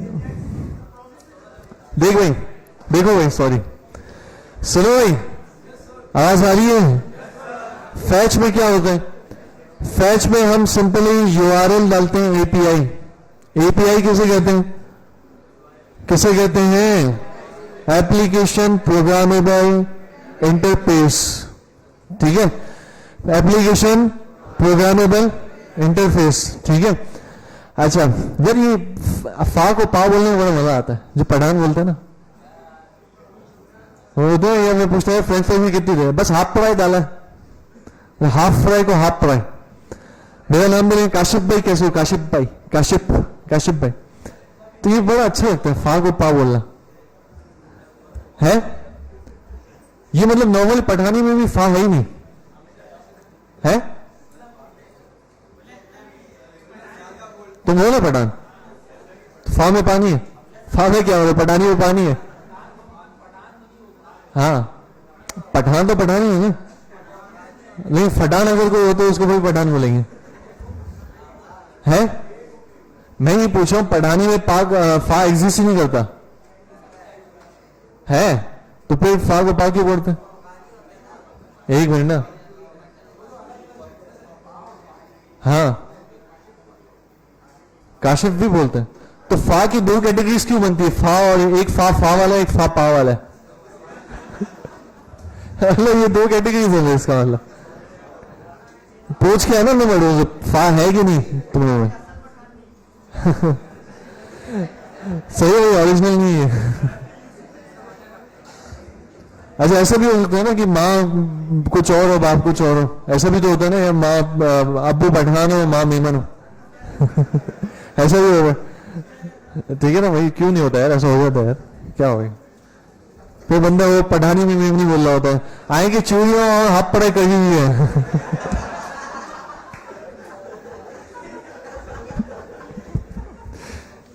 तो ये हो सकता है भाई, वो मेमनी और पठानी में मिल के बोले हैं, ठीक है ना? अच्छा आगे फैच पर।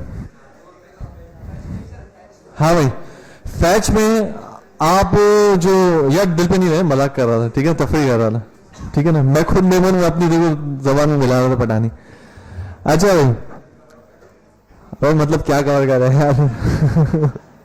तुम लोग भी यार मतलब माफी मांगो एक तो यार, तुम लोग क्या मतलब बीच में आग लगाते हो मेमन और पे। अच्छा सुनो, फैच पे क्या आता है? यूआरएल आता है। फैच में क्या आता है भाई? यूआरएल आता है। उस यूआरएल से जब फैचिंग होती है तो उसका रिस्पॉन्स एसिंक्रोनस मेथड में मिलता है, यानी डॉट डेम में मिलता है। कहां मिलता है भाई? डॉट डेम में मिलता है। यानी मैंने यहां लिखा डॉट डेम, ठीक ठीक है, और यहां पर आपको आरईएस में रिस्पॉन्स मिलेगा। पर जब हम रिस्पॉन्स को कंसोल करवाते हैं तो रिस्पॉन्स हमारे काम का होता है नहीं। क्यों? आप देखो रिस्पॉन्स को आपने कंसोल करवाया तो वो रिस्पॉन्स कौन सी जबान में? ये अलग जबान में जो हमारी समझ से बाहर है, ठीक है। यानी ये जेसन फॉर्मेट में नहीं है, जो हमें जेसन फॉर्मेट में एक वो चाहिए होता है। क्या चाहिए होता है भाई? ऑब्जेक्ट चाहिए होता है। जेसन क्या है? जेसन नॉर्मली जब भी सर्वर से क्लाइंट के दरमियान बात होती है तो उसके दरमियान से जो डेटा जाता है आता है वो जेसन फॉर्मेट होती है, ठीक है। क्या बात है, जावास्क्रिप्ट ऑब्जेक्ट नोटेशन, इसका फुल फॉर्म है भाई जावास्क्रिप्ट ऑब्जेक्ट नोटेशन। भाई ने याद दिलाया, भाई के लिए तालियां। होनी चाहिए ना भाई, क्या ठीक है भाई। तो भाई दुआ में याद रखना। कंपोनेंट, कंपोनेंट क्या था अपन? जेसन पर।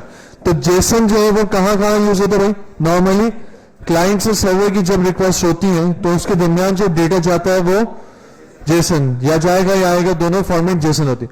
तो अब यहां जो रिस्पॉन्स मिल रहा है ये जेसन नहीं है, जेसन नहीं है, यानी जेसन से मेरा यानी इस पर हमें एक्चुअल डेटा मिलता है, एरे और ऑब्जेक्ट्स वगैरह। तो अब वो डेटा रिसीव करने के लिए मैं लिखूंगा, इस रिस्पॉन्स को मैं रिटर्न करवाऊंगा जेसन के साथ। अब जेसन खुद भी एसिंक्रोनस कॉल है, तो उसका रिस्पॉन्स भी अगले डॉट नेम में मिलेगा।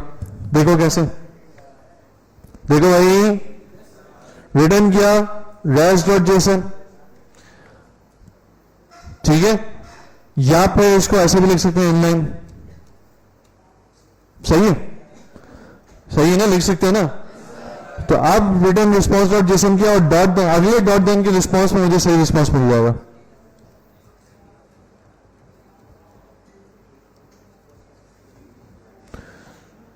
ठीक है, ठीक है भाई।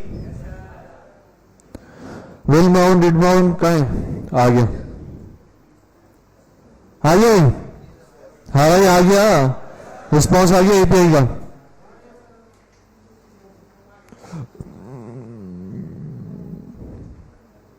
यार एपीआई का रिस्पॉन्स, ठीक है। अब आप एक चीज नोट करो, ये एपीआई तो पुरानी, अब मजीद समझाने की जरूरत नहीं है ना। फैचिंग, हाँ भाई फैचिंग तो समझ आ रही है। अब मैं यहां जो बताने जा रहा हूं, हमने फैचिंग क्या करवाई है? कंपोनेंट विल माउंट में, कंपोनेंट विल माउंट, और कंपोनेंट विल माउंट रेंडर होने के बाद चलता है ना, रेंडर होने से पहले चलता है, रेंडर होने से पहले चलता है। रेंडर होने से पहले मैंने एक रिक्वेस्ट की, क्या वो रिक्वेस्ट का रिस्पॉन्स रेंडर होने का इंतजार करेगा? आई मीन रेंडर क्या उस रिस्पॉन्स का इंतजार करेगी? नहीं, वो रेंडर हो जाएगा, रिस्पॉन्स भले बाद में आता जाए। इस वजह से मैंने कहा कि कंपोनेंट विल बाउंड का फायदा नहीं है। इसी वजह से बुक ने भी मेंशन नहीं किया कि ये एक एक्स्ट्रा थिंग है, आपको यूज करना हो तो करो, कोई काम नहीं है इसका नॉर्मली। बात समझ आ रही है भाई? देखो विल माउंट चला था, विल माउंट में मैंने फैचिंग मार दी थी, लेकिन रिस्पॉन्स इसका रेंडर डिड माउंट चलने के बाद आया। रेंडर भी चल चुका, डिड माउंट भी चल चुका, इसका रिस्पॉन्स कहां मिला? कहां मिला? बाद में मिला। अब मेरी मर्जी में फैचिंग विल माउंट में कर रहा हूं या डिड माउंट में कर रहा हूं, दोनों का एक ही जो आउटकम एक ही है, यानी रिस्पॉन्स मुझे रेंडर होने के बाद ही मिलेगा। बात समझ आ रही भाई? तो इस वजह से ये मामला है।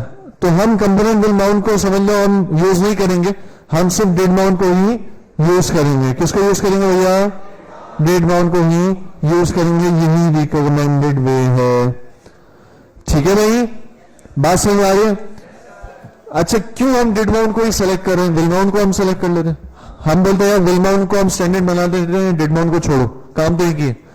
इसकी एक वजह है, वो वजह आपको मैं रिडक्स में आगे बताऊंगा। जब रिडक्स हम पढ़ेंगे तो रिडक्स में उसकी वजह मैं आपको इंशाल्लाह बताऊंगा कि क्या वजह है कि डिड माउंट सेलेक्ट किया, विल माउंट सेलेक्ट नहीं किया।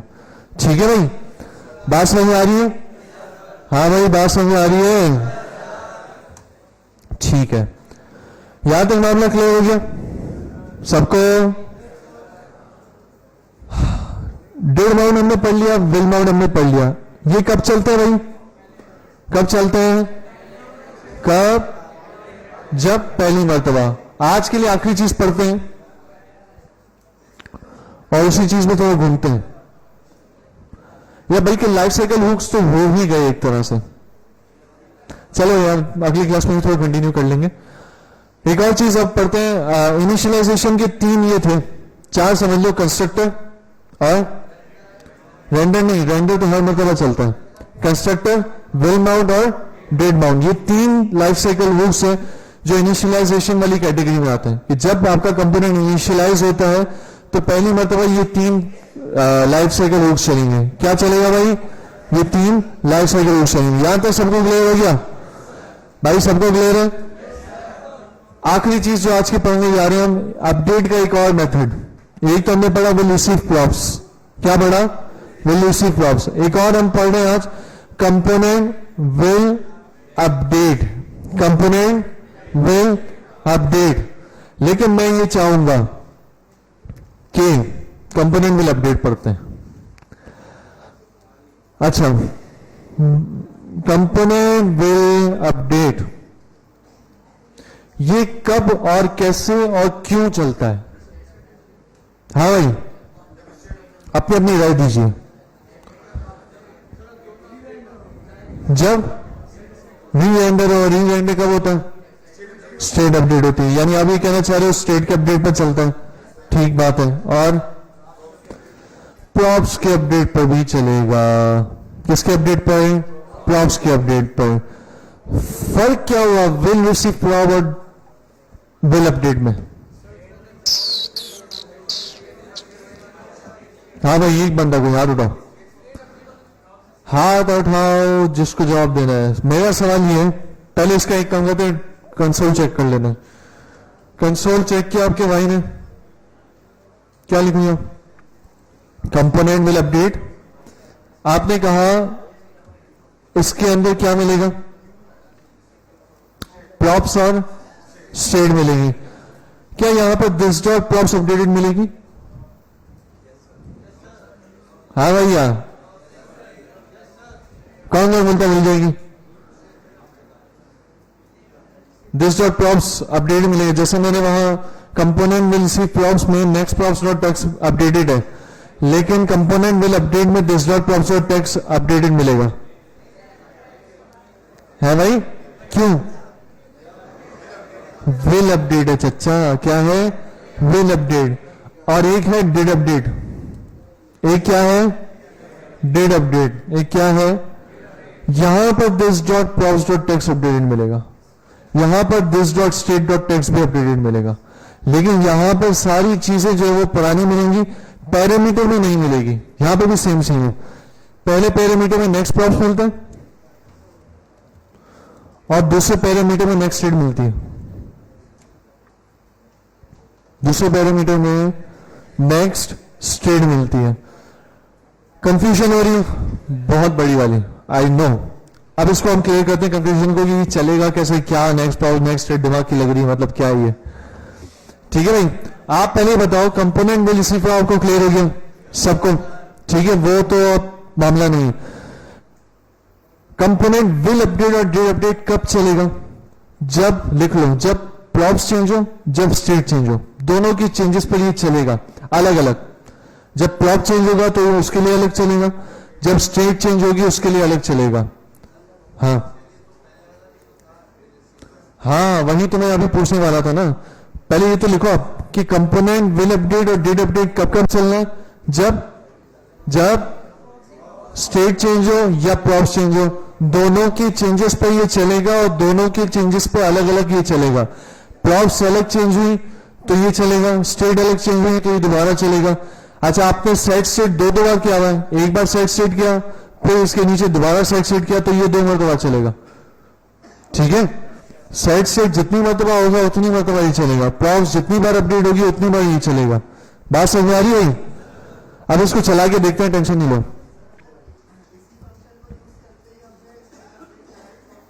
हाँ हाँ, यही तो मामला है। मेरा सवाल यहां पर ये था, एक मिनट, जब सवाल यहां पर ये है कि will receive prop, will receive prop में भी प्रॉप्स मिल रही है, वो भी प्रॉप्स के चेंज होने पर चलता है। विल अपडेट या डिड अपडेट भी हमने सुना कि प्रॉप्स के चेंज होने पर भी चलता है। तो क्या फर्क हुआ? विल रिसीव प्रॉप में भी हम काम कर सकते हैं, विल अपडेट या डिड अपडेट में भी काम कर सकते हैं, तो क्या फर्क हुआ? स्टेट का चेंज का मामला है यहां। देखो, विल रिसीव प्रॉप सिर्फ प्रॉप्स के अपडेट होने पे चलेगा। ठीक है, प्रॉप्स में चेंज आया, विल रिसीव प्रॉप चला, मैंने सेट स्टेट कर दिया, है ना? हाँ भाई, ऐसा ही है ना। लेकिन विल अपडेट या डिड अपडेट पे अगर मैंने सेट स्टेट किया तो क्या होगा? हमने कहा will update did update state के चेंज होने पर भी चलता है। तो अगर विल अपडेट के अंदर ही मैं सेट स्टेट कर दूंगा तो दोबारा विल अपडेट चलेगा, फिर सेट स्टेट, दोबारा विल अपडेट, सेट स्टेट, दोबारा विल अपडेट, तो ये इनफाइनाइट लूप चला। तो ये भी पता चला कि विल अपडेट डिड अपडेट के अंदर सेट स्टेट नहीं करते, विल अपडेट डिड अपडेट के अंदर सेट स्टेट नहीं करते। विल अपडेट डिड अपडेट के अंदर साइड स्टेट नहीं करते, नहीं करते, नहीं करते। आगे कोई बात समझ में? विल रिसीव प्रॉप और विल अपडेट का फर्क समझ में आ गया कि दोनों में प्रॉप्स तो रिसीव होते हैं, लेकिन अगर मुझे प्रॉप्स के रिसीव होने पर स्टेट सेट करवानी है तो मैं क्या यूज करूंगा? क्या सवाल सुनो, मैंने बोला कि कंपोनेंट विल रिसीव प्रॉप्स और कंपोनेंट विल अपडेट दोनों प्रॉप्स के अपडेट होने पर चलते हैं, लेकिन अगर मुझे प्रॉप्स के चेंज होने पर स्टेट को सेट करवाना है तो मैं किसको यूज करूंगा? विल रिसीव प्रॉप्स को। अगर मैंने विल अपडेट में करवा दिया तो रेंडो दोबारा चल पड़ेगा। कैसा दिया? आप इसका वो देखो सिनेरियो। नेक्स्ट प्रॉप्स और नेक्स्ट स्टेट, पहले दिस डॉट प्रॉप्स और this dot props dot text. देखो भाई, मैं ये कंसोल चला चला के दिखा रहा हूं ताकि आपको सारा क्लियर हो जाए। ये नेक्स्ट प्रॉप्स, अभी स्टेट को मैं नहीं दे रहा, सिर्फ प्रॉप्स को ही देख रहा हूं, ठीक है? एक मिनट यार,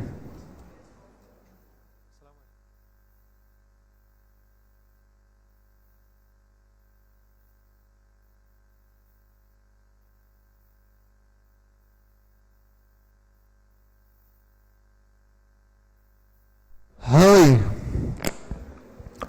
तो component did update, will update, sorry, component will update में मैंने दो कंसोल करवाए, एक तो this dot props dot text और एक नेक्स्ट प्रॉप्स डॉट टेक्स्ट। क्या कहते हो, क्या आएगा दोनों में? जब भी प्रॉप्स अपडेट होंगे तो इसमें कौन सी प्रॉप्स मिल रही होगी? पुरानी वाली, और इसमें नई वाली। चेक कर लेते हैं। कौन गया? हाँ, सेव नहीं कर रहा, अपडेट जिस्ट है ना सिर्फ यार। Component will update next props दोनों में अनडिफाइंड आ रहा है। क्या बात है? है प्रॉप्स हटा दिए तुमने? अरे चंदा, तुम क्या करते हो?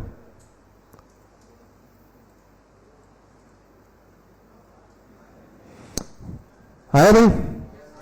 विल अपडेट में वही पुरानी state, sorry this dot props में वही पुरानी स्टेट और नेक्स्ट प्रॉप्स में अपडेटेड स्टेट। बिल्कुल सेम सीन है विल रिसीव प्रॉप्स का और विल अपडेट का प्रॉप्स के हवाले से, कि this dot props dot something में आपको प्रॉप्स अपडेटेड नहीं मिलती, नेक्स्ट प्रॉप्स जो पैरामीटर से आ रहा है उसमें मिलती है।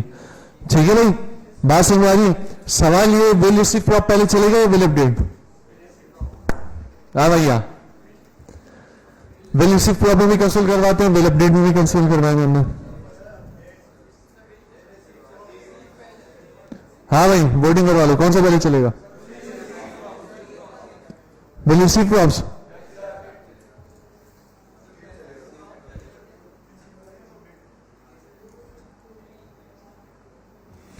क्या चला? विल रिसीव प्रॉप्स पहले चला, ठीक है भाई। क्या चला? विल रिसीव प्रॉप्स, फिर चला विल अपडेट। ठीक है भाई, बात समझ में आ रही है? कैसा दिया? नहीं दिया? अच्छा, तो अभी आ गया विल अपडेट। प्रॉप्स की चेंजेस आपने देखी, ठीक है, साथ ही में स्टेट की चेंजेस भी हम देखते हैं। इसको मैं कमेंट कर रहा हूं, कमेंट नहीं हो रहा, ठीक है। अब हम देखें क्या क्या देख रहे हैं? स्टेट। मैं लिख रहा हूं क्या? Console dot log. अब स्टेट की चेंजेस देखते हैं, ठीक है। किसकी चेंजेस? स्टेट की चेंजेस देखते हैं। This dot state dot text, या एक काम करते हैं, इस कंप्यूटर में एक और स्टेट बनाते हैं, ठीक है। उस स्टेट का नाम क्या लिखें? कुछ और नाम बताओ यार। चाइल्ड टेक्स्ट लिख देते हैं। चाइल्ड टेक्स्ट नहीं, कोई ट्रू फॉल्स वाली वैल्यू ले लेते हैं, इस शो, ठीक है। सही भाई? हेलो, सही है। और यहां बटन बना लेते हैं, उसके बटन पे इसको टॉगल करवाते हैं। क्या करवाते हैं? टॉगल क्या होता है? ऑन क्लिक, और उस पर मैं अभी फिलहाल यहीं पर एरो फंक्शन बना के इसको टॉगल करवाऊंगा। कैसे टॉगल होगा भाई? नहीं, एरो फंक्शन में स्टेट लेनी पड़ेगी ना, स्टेट लेनी पड़ेगी। टॉगल कराने के लिए पुरानी स्टेट चाहिए होती है या नहीं है? हाँ, या उसमें ऊपर मिल जाएगी। अभी जल्दी जल्दी के लिए मैं एरो फंक्शन बना रहा हूँ, ठीक है। और यहां से मैंने स्टेट ली, स्टेट किया भाई इस शो, इस शो को मैंने क्या किया, बोला कि दिस डॉट सेट स्टेट, एक मिनट, और इस शो और नॉट इस शो, ऐसे क्या नो सर है? टॉगल तो ऐसे ही होगा ना, क्या है यार, आसान हो जाए फिर देखते हैं। पंखा बंद किया हुआ है यार।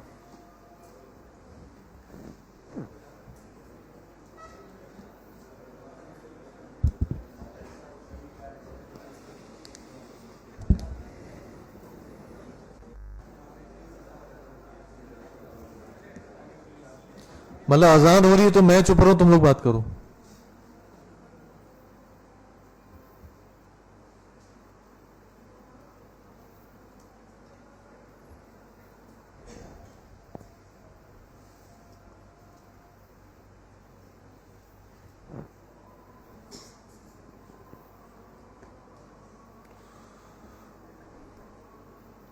ला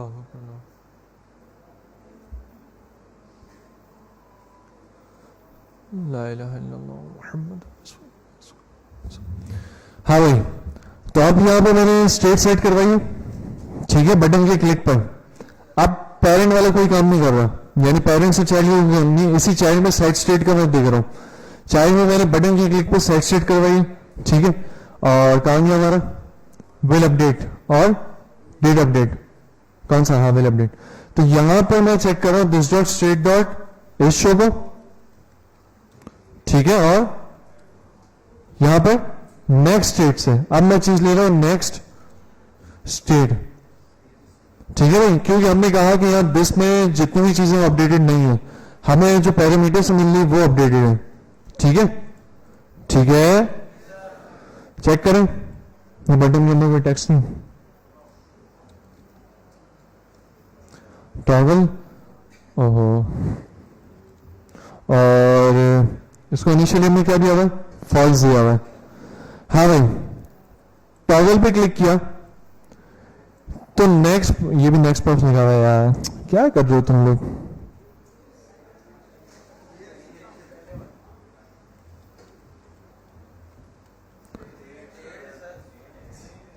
क्या कर रहे हो तुम लोग? स्टेट है ना,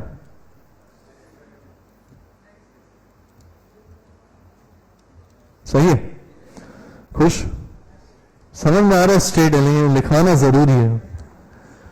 टॉगल दिस डॉट स्टेट में क्या मिला था? फॉल्स, लेकिन नेक्स्ट स्टेट क्या मिली? ट्रू मिली। नेक्स्ट स्टेट क्या मिली? ट्रू मिली। बात समझ आ गई भाई? तो नेक्स्ट स्टेट में हमें ट्रू मिल गया, तो पता चला कि स्टेट के अपडेट होने पर भी ये चलेगा। अच्छा, और इनपुट कौन गया हमारा? हाँ, ये रहा। इनपुट में अगर मैंने इनपुट लिखा, अब सवाल सुनो, एच मैंने लिखा, कंपोनेंट विल अपडेट चलना है। अगर मैंने यहां एच टाइप किया, क्या चलेगा? Component will update. अच्छा, आप कंपोनेंट विल अपडेट जो चला वो प्रॉप के चेंज होने पे चला या स्टेट के? प्रॉप के। और पुरानी जो स्टेट थी वो मुझे मिलेगी दिस डॉट स्टेट डॉट इस शो में क्या मिलेगा? अभी देखो मैंने टॉगल ले लिया, उसको क्या कर दिया था? ट्रू कर दिया था, यानी this dot props dot state में क्या हो गया होगा? True. This dot state dot इस शो में क्या आ गया होगा? ट्रू आ गया होगा। तो ये जब ट्रू आ गया, ये जब ट्रू आ गया तो नेक्स्ट स्टेट डॉट इस शो में क्या होगा? चकरा ना, देखो मैंने लिखा एच, क्या लिखा? एच लिखा, तो नेक्स्ट स्टेट में भी क्या मिल रहा है? ट्रू मिल रहा है। नेक्स्ट स्टेट में क्या मिल रहा है? ट्रू मिल रहा है, यानी जो उसकी पुरानी स्टेट थी वही नेक्स्ट स्टेट भी अभी भी है। सीन ये देखा जाएगा कि किसके ऊपर चल रहा है, प्रॉप्स के अपडेट पर चल रहा है या स्टेट के अपडेट पर चल रहा है। देखो मामला ये, आई एम 100% श्योर कि आपको ये चीजें यहां पर इतनी क्लियर नहीं हो रही होंगी। आपको थोड़ी बहुत कंसेप्ट क्लियर हो रही होंगे कि कब क्या चीज चल रही है, लेकिन पूरा कंसेप्ट आपको क्लियर नहीं हो रहा होगा। ये कब क्लियर होगा? जब आप खुद ही इस चीज को लेके बैठोगे। मैं लाख कोशिश कर लूं, 1000 क्लासेस कर लूं, आपको ये मामला नहीं क्लियर होगा, पहले बता रहा हूं। इस टॉपिक में 1000 क्लासेस भी कर लो, यहां बैठ के थ्योरेटिकल पढ़ा लो, नहीं समझ में आएगा जब तक खुद अपडेट आप ये चेक ना करो सारी चीजें कि कौन सी चीज कब चल रही है, किसमें क्या आ रहा है और ये सारा मामला क्यों है। बात समझ आ रही भाई? हाँ भाई, बात समझ आ रही है। आज यहां तक रखते हैं। आज हमने आज हमने कितने लाइफ साइकिल लूप्स पढ़े? Component, will mount, did mount, will receive clause, will update, did update, ये 5 हमने मेन आज लाइफ साइकिल लूप्स पढ़े। फिर रिवाइज कर लेते हैं। कंपोनेंट विल माउंट कब चलेगा? जब कंपोनेंट आपका रेंडर होगा, रेंडर होने से पहले, ठीक है, इनिशियलाइज हो चुका, रेंडर होने से पहले विल माउंट चला। डिड माउंट कब चला? रेंडर होने के बाद। बस अब इनका किस्सा खत्म, ये बस चलकर खत्म हो गया, अब ये दोबारा नहीं चलना, ठीक है। अब कैटेगरी आती है अपडेशन वालों की। तो अपडेशन में हमने 3 लाइफ साइकिल लूप्स पढ़े, will receive from, will update और did update. Will receive from कब चलेगा? जब प्रॉप्स अपडेट होगी, जब प्रॉप्स अपडेट होगी। इसका यूजेज क्या कि हमें जब प्रॉप्स के चेंज होने पर अपनी स्टेट को सेट करवाना हो या और कोई काम करवाना हो तो ये हमें विल रिसीव प्रॉप चलेगा। फिर हमने सुना विल अपडेट, ये कब चलेगा? जब स्टेट या प्रॉप्स में से अपडेट हो। विल रिसीव प्रॉप और विल अपडेट में क्या फर्क है? दोनों में प्रॉप्स तो मिलते हैं। तो फिर विल रिसीव प्रॉप में हम सेट स्टेट करवा सकते हैं, विल अपडेट में सेट स्टेट नहीं कर सकते हैं। करेंगे तो क्या होगा? लूप चल जाएगा, ठीक है। इसके बाद डिड अपडेट। तो विल अपडेट और डिड अपडेट में क्या फर्क है? विल अपडेट में ये विल अपडेट आपका क्या है? प्रॉप्स और स्टेट के अपडेट होने से पहले चलेगा और डिड अपडेट स्टेट प्रॉप्स के अपडेट होने के बाद चलेगा। आखिरी चीज एक जो बोलने वाला था मैं, डिड अपडेट में किस तरह मिलेगी? स्टेट और प्रॉप्स अपडेटेड डायरेक्ट मिल जाएगी। This dot state dot text, this dot state dot, this dot props dot text, ठीक है। अच्छा, इसमें एक चीज है, इसमें पैरामीटर में आपको प्रीवियस मिल रही होती है। विल अपडेट में आपको नेक्स्ट मिल रहा होता है, यानी जो अपडेट होने के बाद होती है। और डिड अपडेट में आपको प्रीवियस प्रॉप्स और प्रीवियस स्टेट मिलता है, यानी मैं यहां लिखूं प्रीवियस प्रॉप्स और प्रीवियस स्टेट, यानी जब स्टेट अपडेट हो चुकी है इससे पहले स्टेट क्या थी, ठीक है। बात समझ आ रही? वो जो मिलती है वो भले हम आगे इंशाल्लाह सुनेंगे नेक्स्ट क्लास में, ठीक है। सर जीशानी आगे क्लैपिंग करो भाई।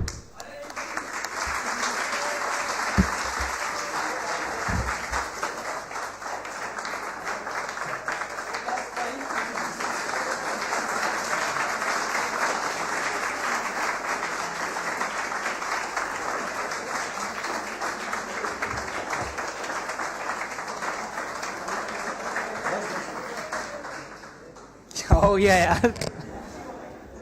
सलाम, कैसे हैं आप सब? लाइव चल रहा? हाँ सही है। कैसे हैं आप सब?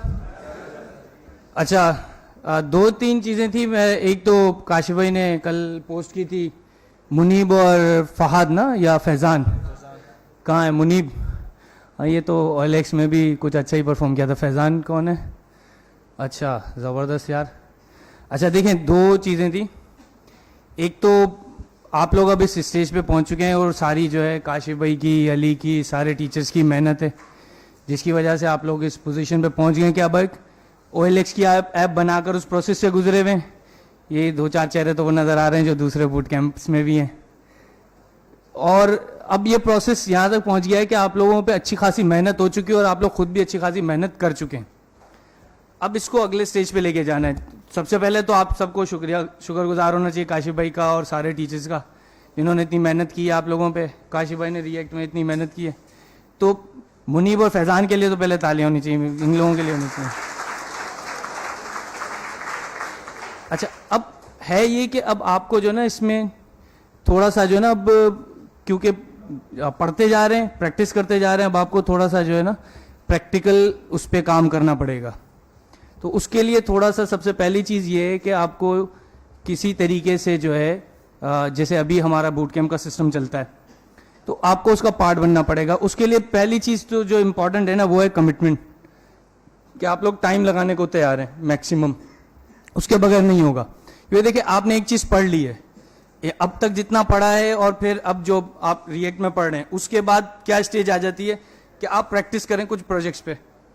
उसके लिए आपको, जाहिर सी बात है, जब तक आपको एक्सट्रीम इन्वायरमेंट में आपको सख्ती से मॉनिटर करके काम नहीं कराया जाएगा, आप प्रैक्टिस नहीं करेंगे। क्लास में आकर अभी देखें ना, OLX से गुजर के यहाँ तक रिएक्ट में पहुँच के आप लोग पहुँचे, उस वक्त OLX में इतनी आप लोगों पे सख्ती कर दी कि बनानी है हर हाल में, वरना तो आगे नहीं बढ़ने देंगे। तो ये पोजीशन है यहाँ पे जो लोग बैठे हुए हैं। तो अब आप लोगों ने क्या करना है, अगला स्टेज है। अगला स्टेज ये है कि सबसे पहले क्लास तो आपकी चलती रहेगी, ये जो रिएक्ट है वो तो आपने पढ़नी ही पढ़नी है क्लास में, लेकिन बहुत सारे लोग ऐसे होने चाहिए जो कि क्लास से आगे जा रहे हो। तो दो चीजें हमें यूटिलाइज इसके लिए चाहिए। एक तो ये कि आप ही में से और टीचर भी डेवलप होंगे ताकि आप लोग आगे भी पढ़ा सकें। दूसरी चीज ये कि आप इतने काबिल हो जाएं कि आप इंटरनेशनल क्लाइंट्स के प्रोजेक्ट्स पे काम कर सकें, जिसके लिए ऑलरेडी अभी हम कर रहे हैं। अभी हमारे एक्शन वाले बूट कैम्प में कितने लोग हैं, है ना, यहाँ पे ऑलरेडी 3-4-5 लोग ऑलरेडी मौजूद हैं। अच्छा, अब करना ये है कि आप में से कितने ऐसे लोग हैं, क्योंकि अब रिएक्ट के लिए भी आपको जो है ना तैयारी करनी पड़ेगी, रिएक्ट के प्रोजेक्ट्स पे काम करना पड़ेगा, और उसके लिए हमें आपके साथ लगना पड़ेगा, क्योंकि अच्छी खासी आप लोगों ने पढ़ ली है।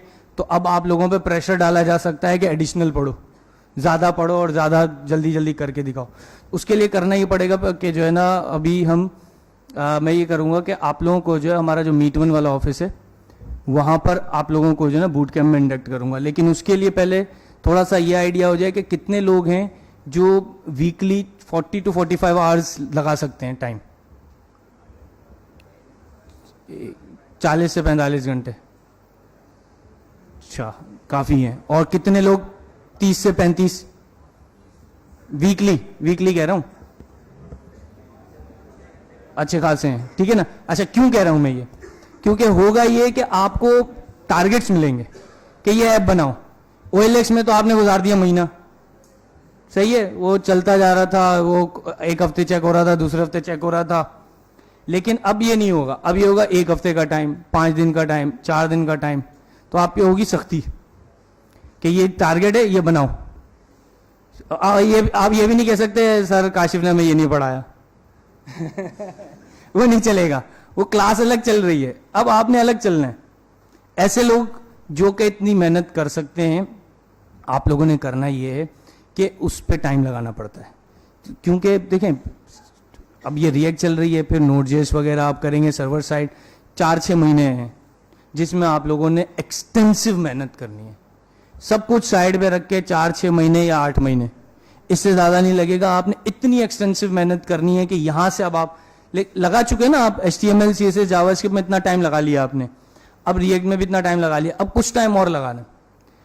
तो आप अपने आप को ट्रेन कर लेंगे उस लेवल पे कि आप इंटरनेशनल कस्टमर्स के प्रोजेक्ट्स पे काम कर सकें।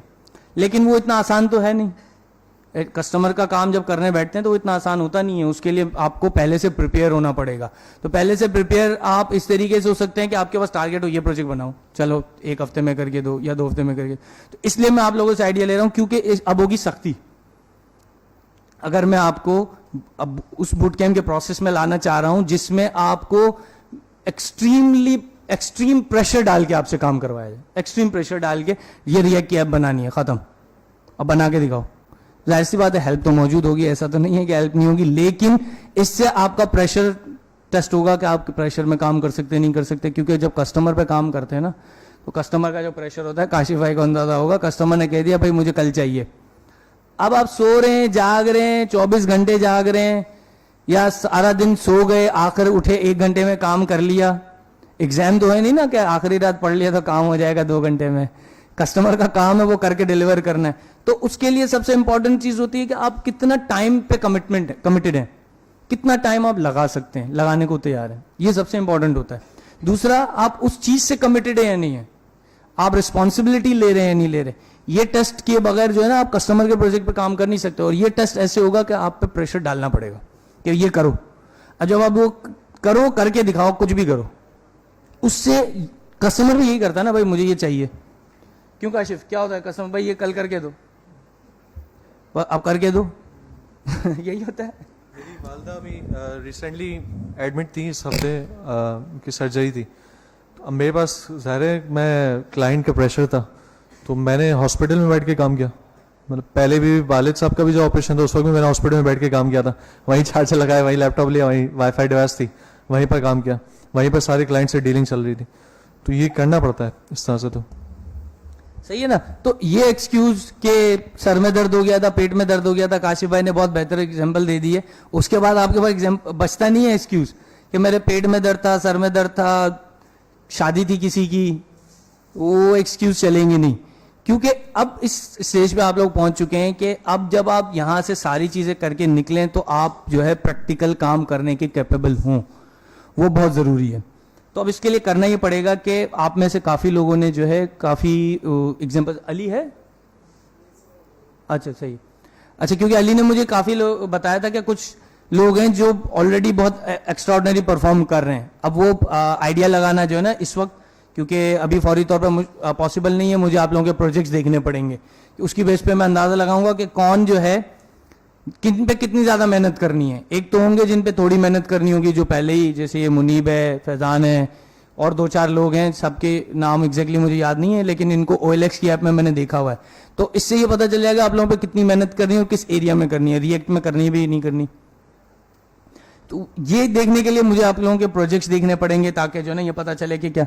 तो एक काम हो सकता है, क्योंकि अभी फौरी तौर पे तो सारे चेक कर नहीं सकता मैं, मेरे जहन में ये था कि मैं अभी फौरी तौर पे कुछ लोगों को जो है ना सेलेक्ट कर लूं ताकि बाकी लोगों उसके साथ चलें।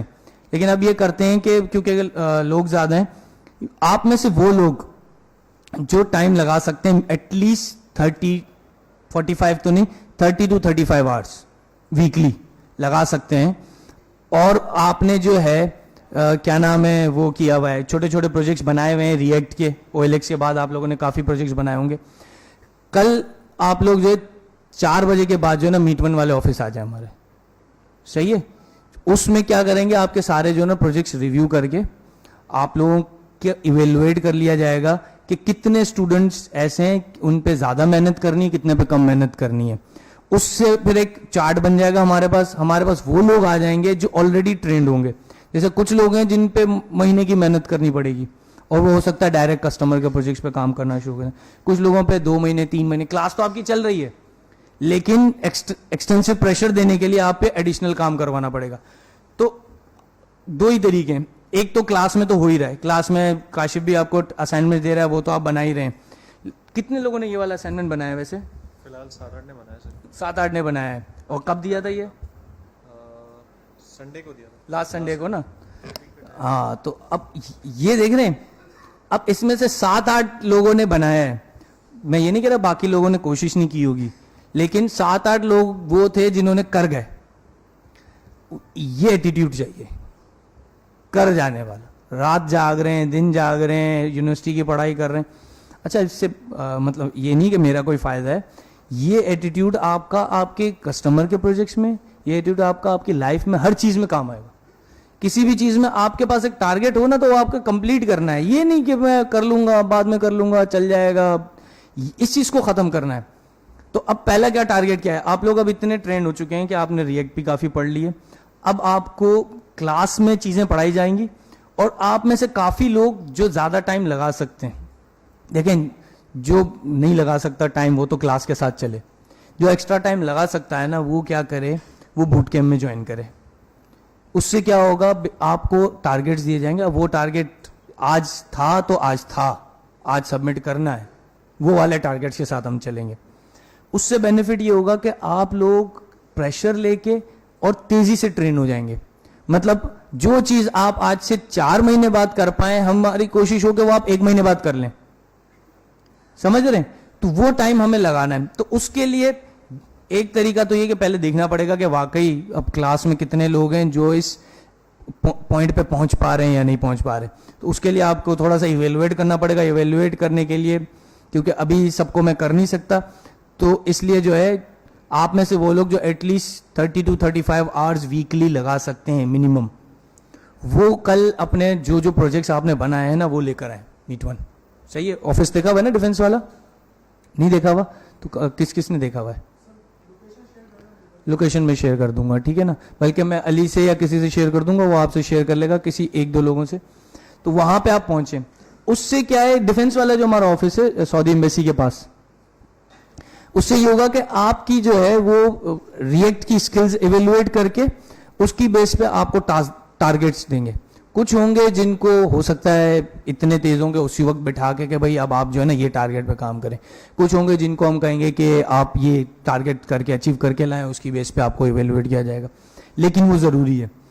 अब आप लोगों को फास्ट पेस पे चलना है, फास्ट पेस पे चलना बहुत जरूरी है। जैसे मुनीब है, फैजान है, ये तो इन दोनों ने तो करके दिखाया है और 7-8 लोग हैं, ये इसका मतलब फास्ट पेस पे चल सकते हैं। तो इनको फर्क नहीं पड़ता कि क्लास में क्या चल रहा है, क्लास इंपॉर्टेंट है लेकिन इनको आगे बढ़ना चाहिए। क्लास में तो अब एक देखें, क्लास में तो सबको लेके चलना है ना।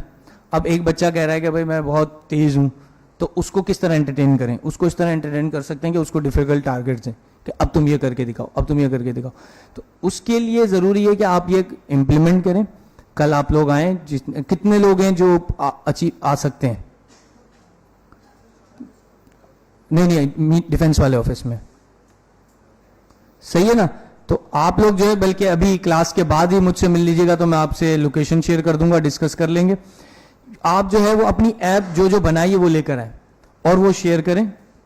उससे ये होगा कि आपको इवेल्युएट कर लिया जाएगा और आपको फिर आगे कस्टमर के प्रोजेक्ट के लिए ट्रेन किया जाएगा, ताकि आपको छोटे छोटे ऐसे प्रोजेक्ट दिए जाएं जिससे आप कस्टमर के प्रोजेक्ट पे काम कर सकें। विद इन 2 मंथ, 2 महीने लगेंगे, 2 से 3 महीने मैक्स, आपको कस्टमर के प्रोजेक्ट के लिए ट्रेन करना है कि आप उस पर काम कर सकें। उसके लिए जाहिर सी बात है, अब 2-3 महीने के अंदर अगर ट्रेन करना है तो उस पर टाइम ऐसा लगाना पड़ेगा ना आप पे कि आपको एक्सट्रीम प्रेशर और कमिटमेंट आपकी वो टेस्ट करके आपको ऐसा ट्रेन करें कि 2 से 3 महीने में आप कस्टमर के प्रोजेक्ट पे काम कर सकें। अब वो आप चाहे खुद से करते हैं या किसी और के साथ मिलकर करते हैं, उससे फर्क नहीं पड़ता, लेकिन ये आपने करना बहुत जरूरी है। इससे पहले कि आपकी ट्रेन निकल जाए, सोचते रह जाएं जैसे अभी 8 लोगों ने काम किया है, फिर अगले हफ्ते तक 5, 7, 8 लोग और प्रोजेक्ट लेकर बना के ले आएंगे। आज डेडलाइन थी, नहीं करता ना, उसको क्लासरूम से निकाल देना, जो गूगल क्लासरूम है। गूगल क्लासरूम से निकाल, चलो तो पहले ही हो गया। तो काशिफ ने तो पहले ही इंप्लीमेंट किया हुआ है, आपके गूगल क्लासरूम से तो आप बाहर हो जाएंगे। सही है? तो ये डेडलाइन आपको एंटरटेन करनी चाहिए। आप में से कितने लोग हैं जिन्होंने कल तक कर लिया था और आज वो शो कर रहे हैं काशिफ वाली एप्लीकेशन?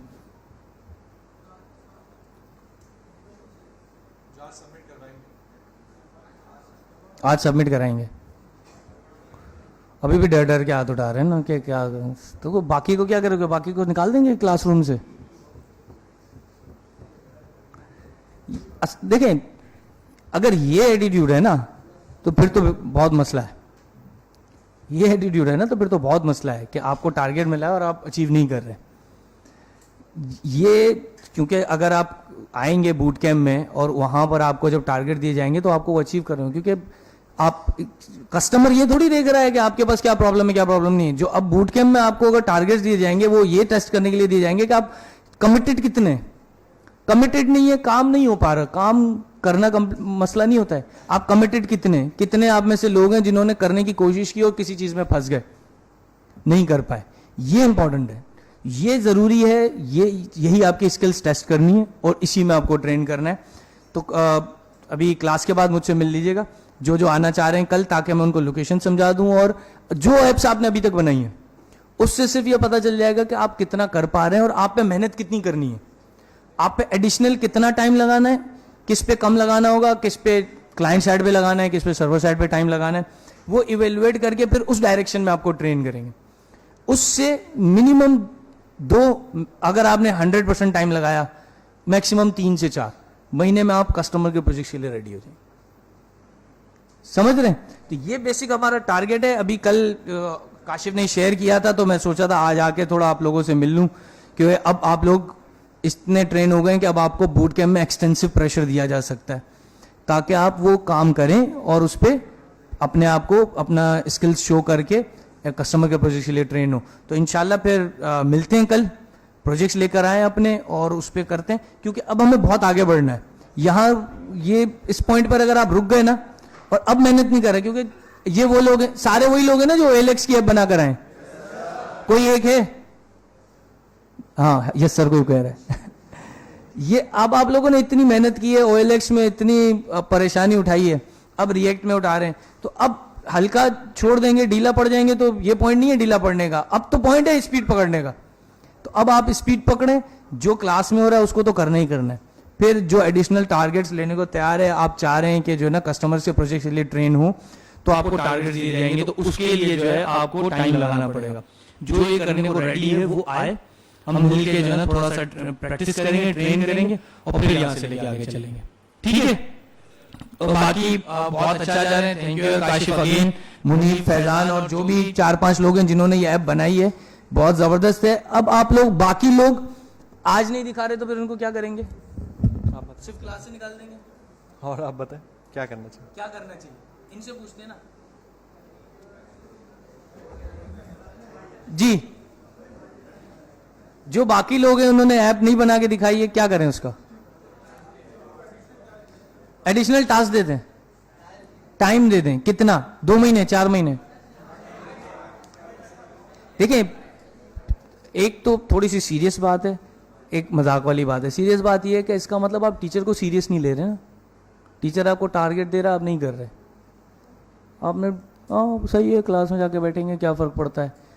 तो ये तो आप नाइंसाफी कर रहे हैं ना टीचर के साथ। टीचर आप पे मेहनत कर रहा है, रोज हर हफ्ते में 3 दिन आपकी क्लास होती है, टीचर आपको पढ़ा रहा है, मेहनत हो रही है, सैलानी की इतनी इन्वेस्टमेंट हो रही है, और आप कह रहे हैं कि अच्छा ठीक है एडिशनल टाइम दे दें हमें।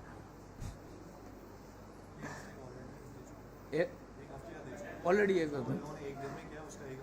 जो इन्होंने 1 दिन में किया उसका 1 हफ्ते का टाइम है, सही है। क्या करें, 1 हफ्ता और दें क्या? 1 हफ्ता और बहुत है, देना चाहिए नहीं देना चाहिए? क्योंकि काशिफ को पता है, वो आपको पढ़ा रहा है, तो काशिफ सही बता सकता है। मेरे ख्याल से 1 दिन बहुत है।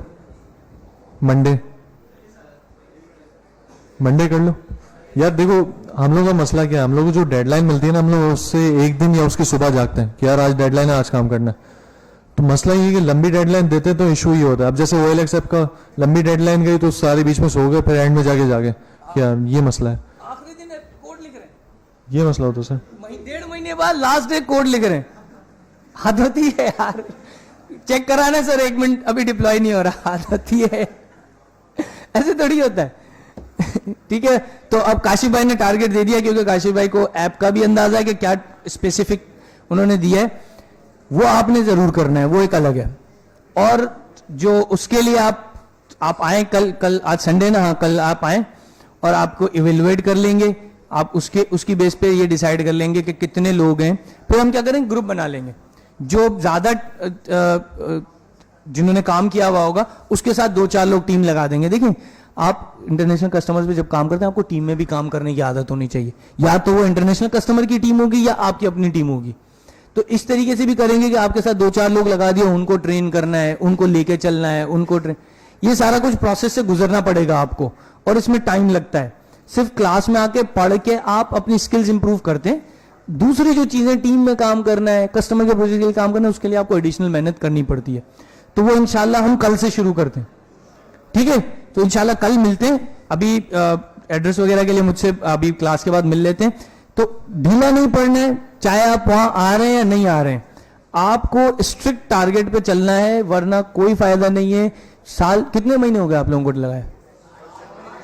साल 8 महीने 9 महीने हो गए ना, तो क्या जाया कर देंगे इतनी मेहनत करके? नहीं ना, तो क्यों टारगेट अचीव करें ना, वो काम करें, सही है। तो इंशाल्लाह जी 3-4 बजे के बाद आ जाओ, सही है। तो इंशाल्लाह मिलते हैं। आप लोगों से कोशिश करूंगा कि ज्यादा से ज्यादा बातचीत होती रहे। आप में से कुछ लोग तो वैसे ही आ जाएंगे तो वो बात होती रहेगी, लेकिन क्लास में जो टारगेट मिल रहा है वो आपने नहीं छोड़ना है, ठीक है। इंशाल्लाह फिर मिलते हैं। अच्छा भाई, कल देखो मैं डेडलाइन की डे एक्सटेंड कर रहा हूँ, ठीक है। कल भी अगर आप सबमिट नहीं करवाओगे तो नेक्स्ट संडे की क्लास में आपका जो है ना सस्पेंशन मामला होगा, आपको सस्पेंड किया जाएगा, ठीक है ना। तो वो मैं अब आपको या तो आना ही नहीं दूं या फिर आपको थोड़ी देर बाद आने दूं, 1 घंटा 1.5 घंटे बाद, ठीक है। तो देख लेना यार अब आप लोग को क्या करना है। सही है, थैंक यू।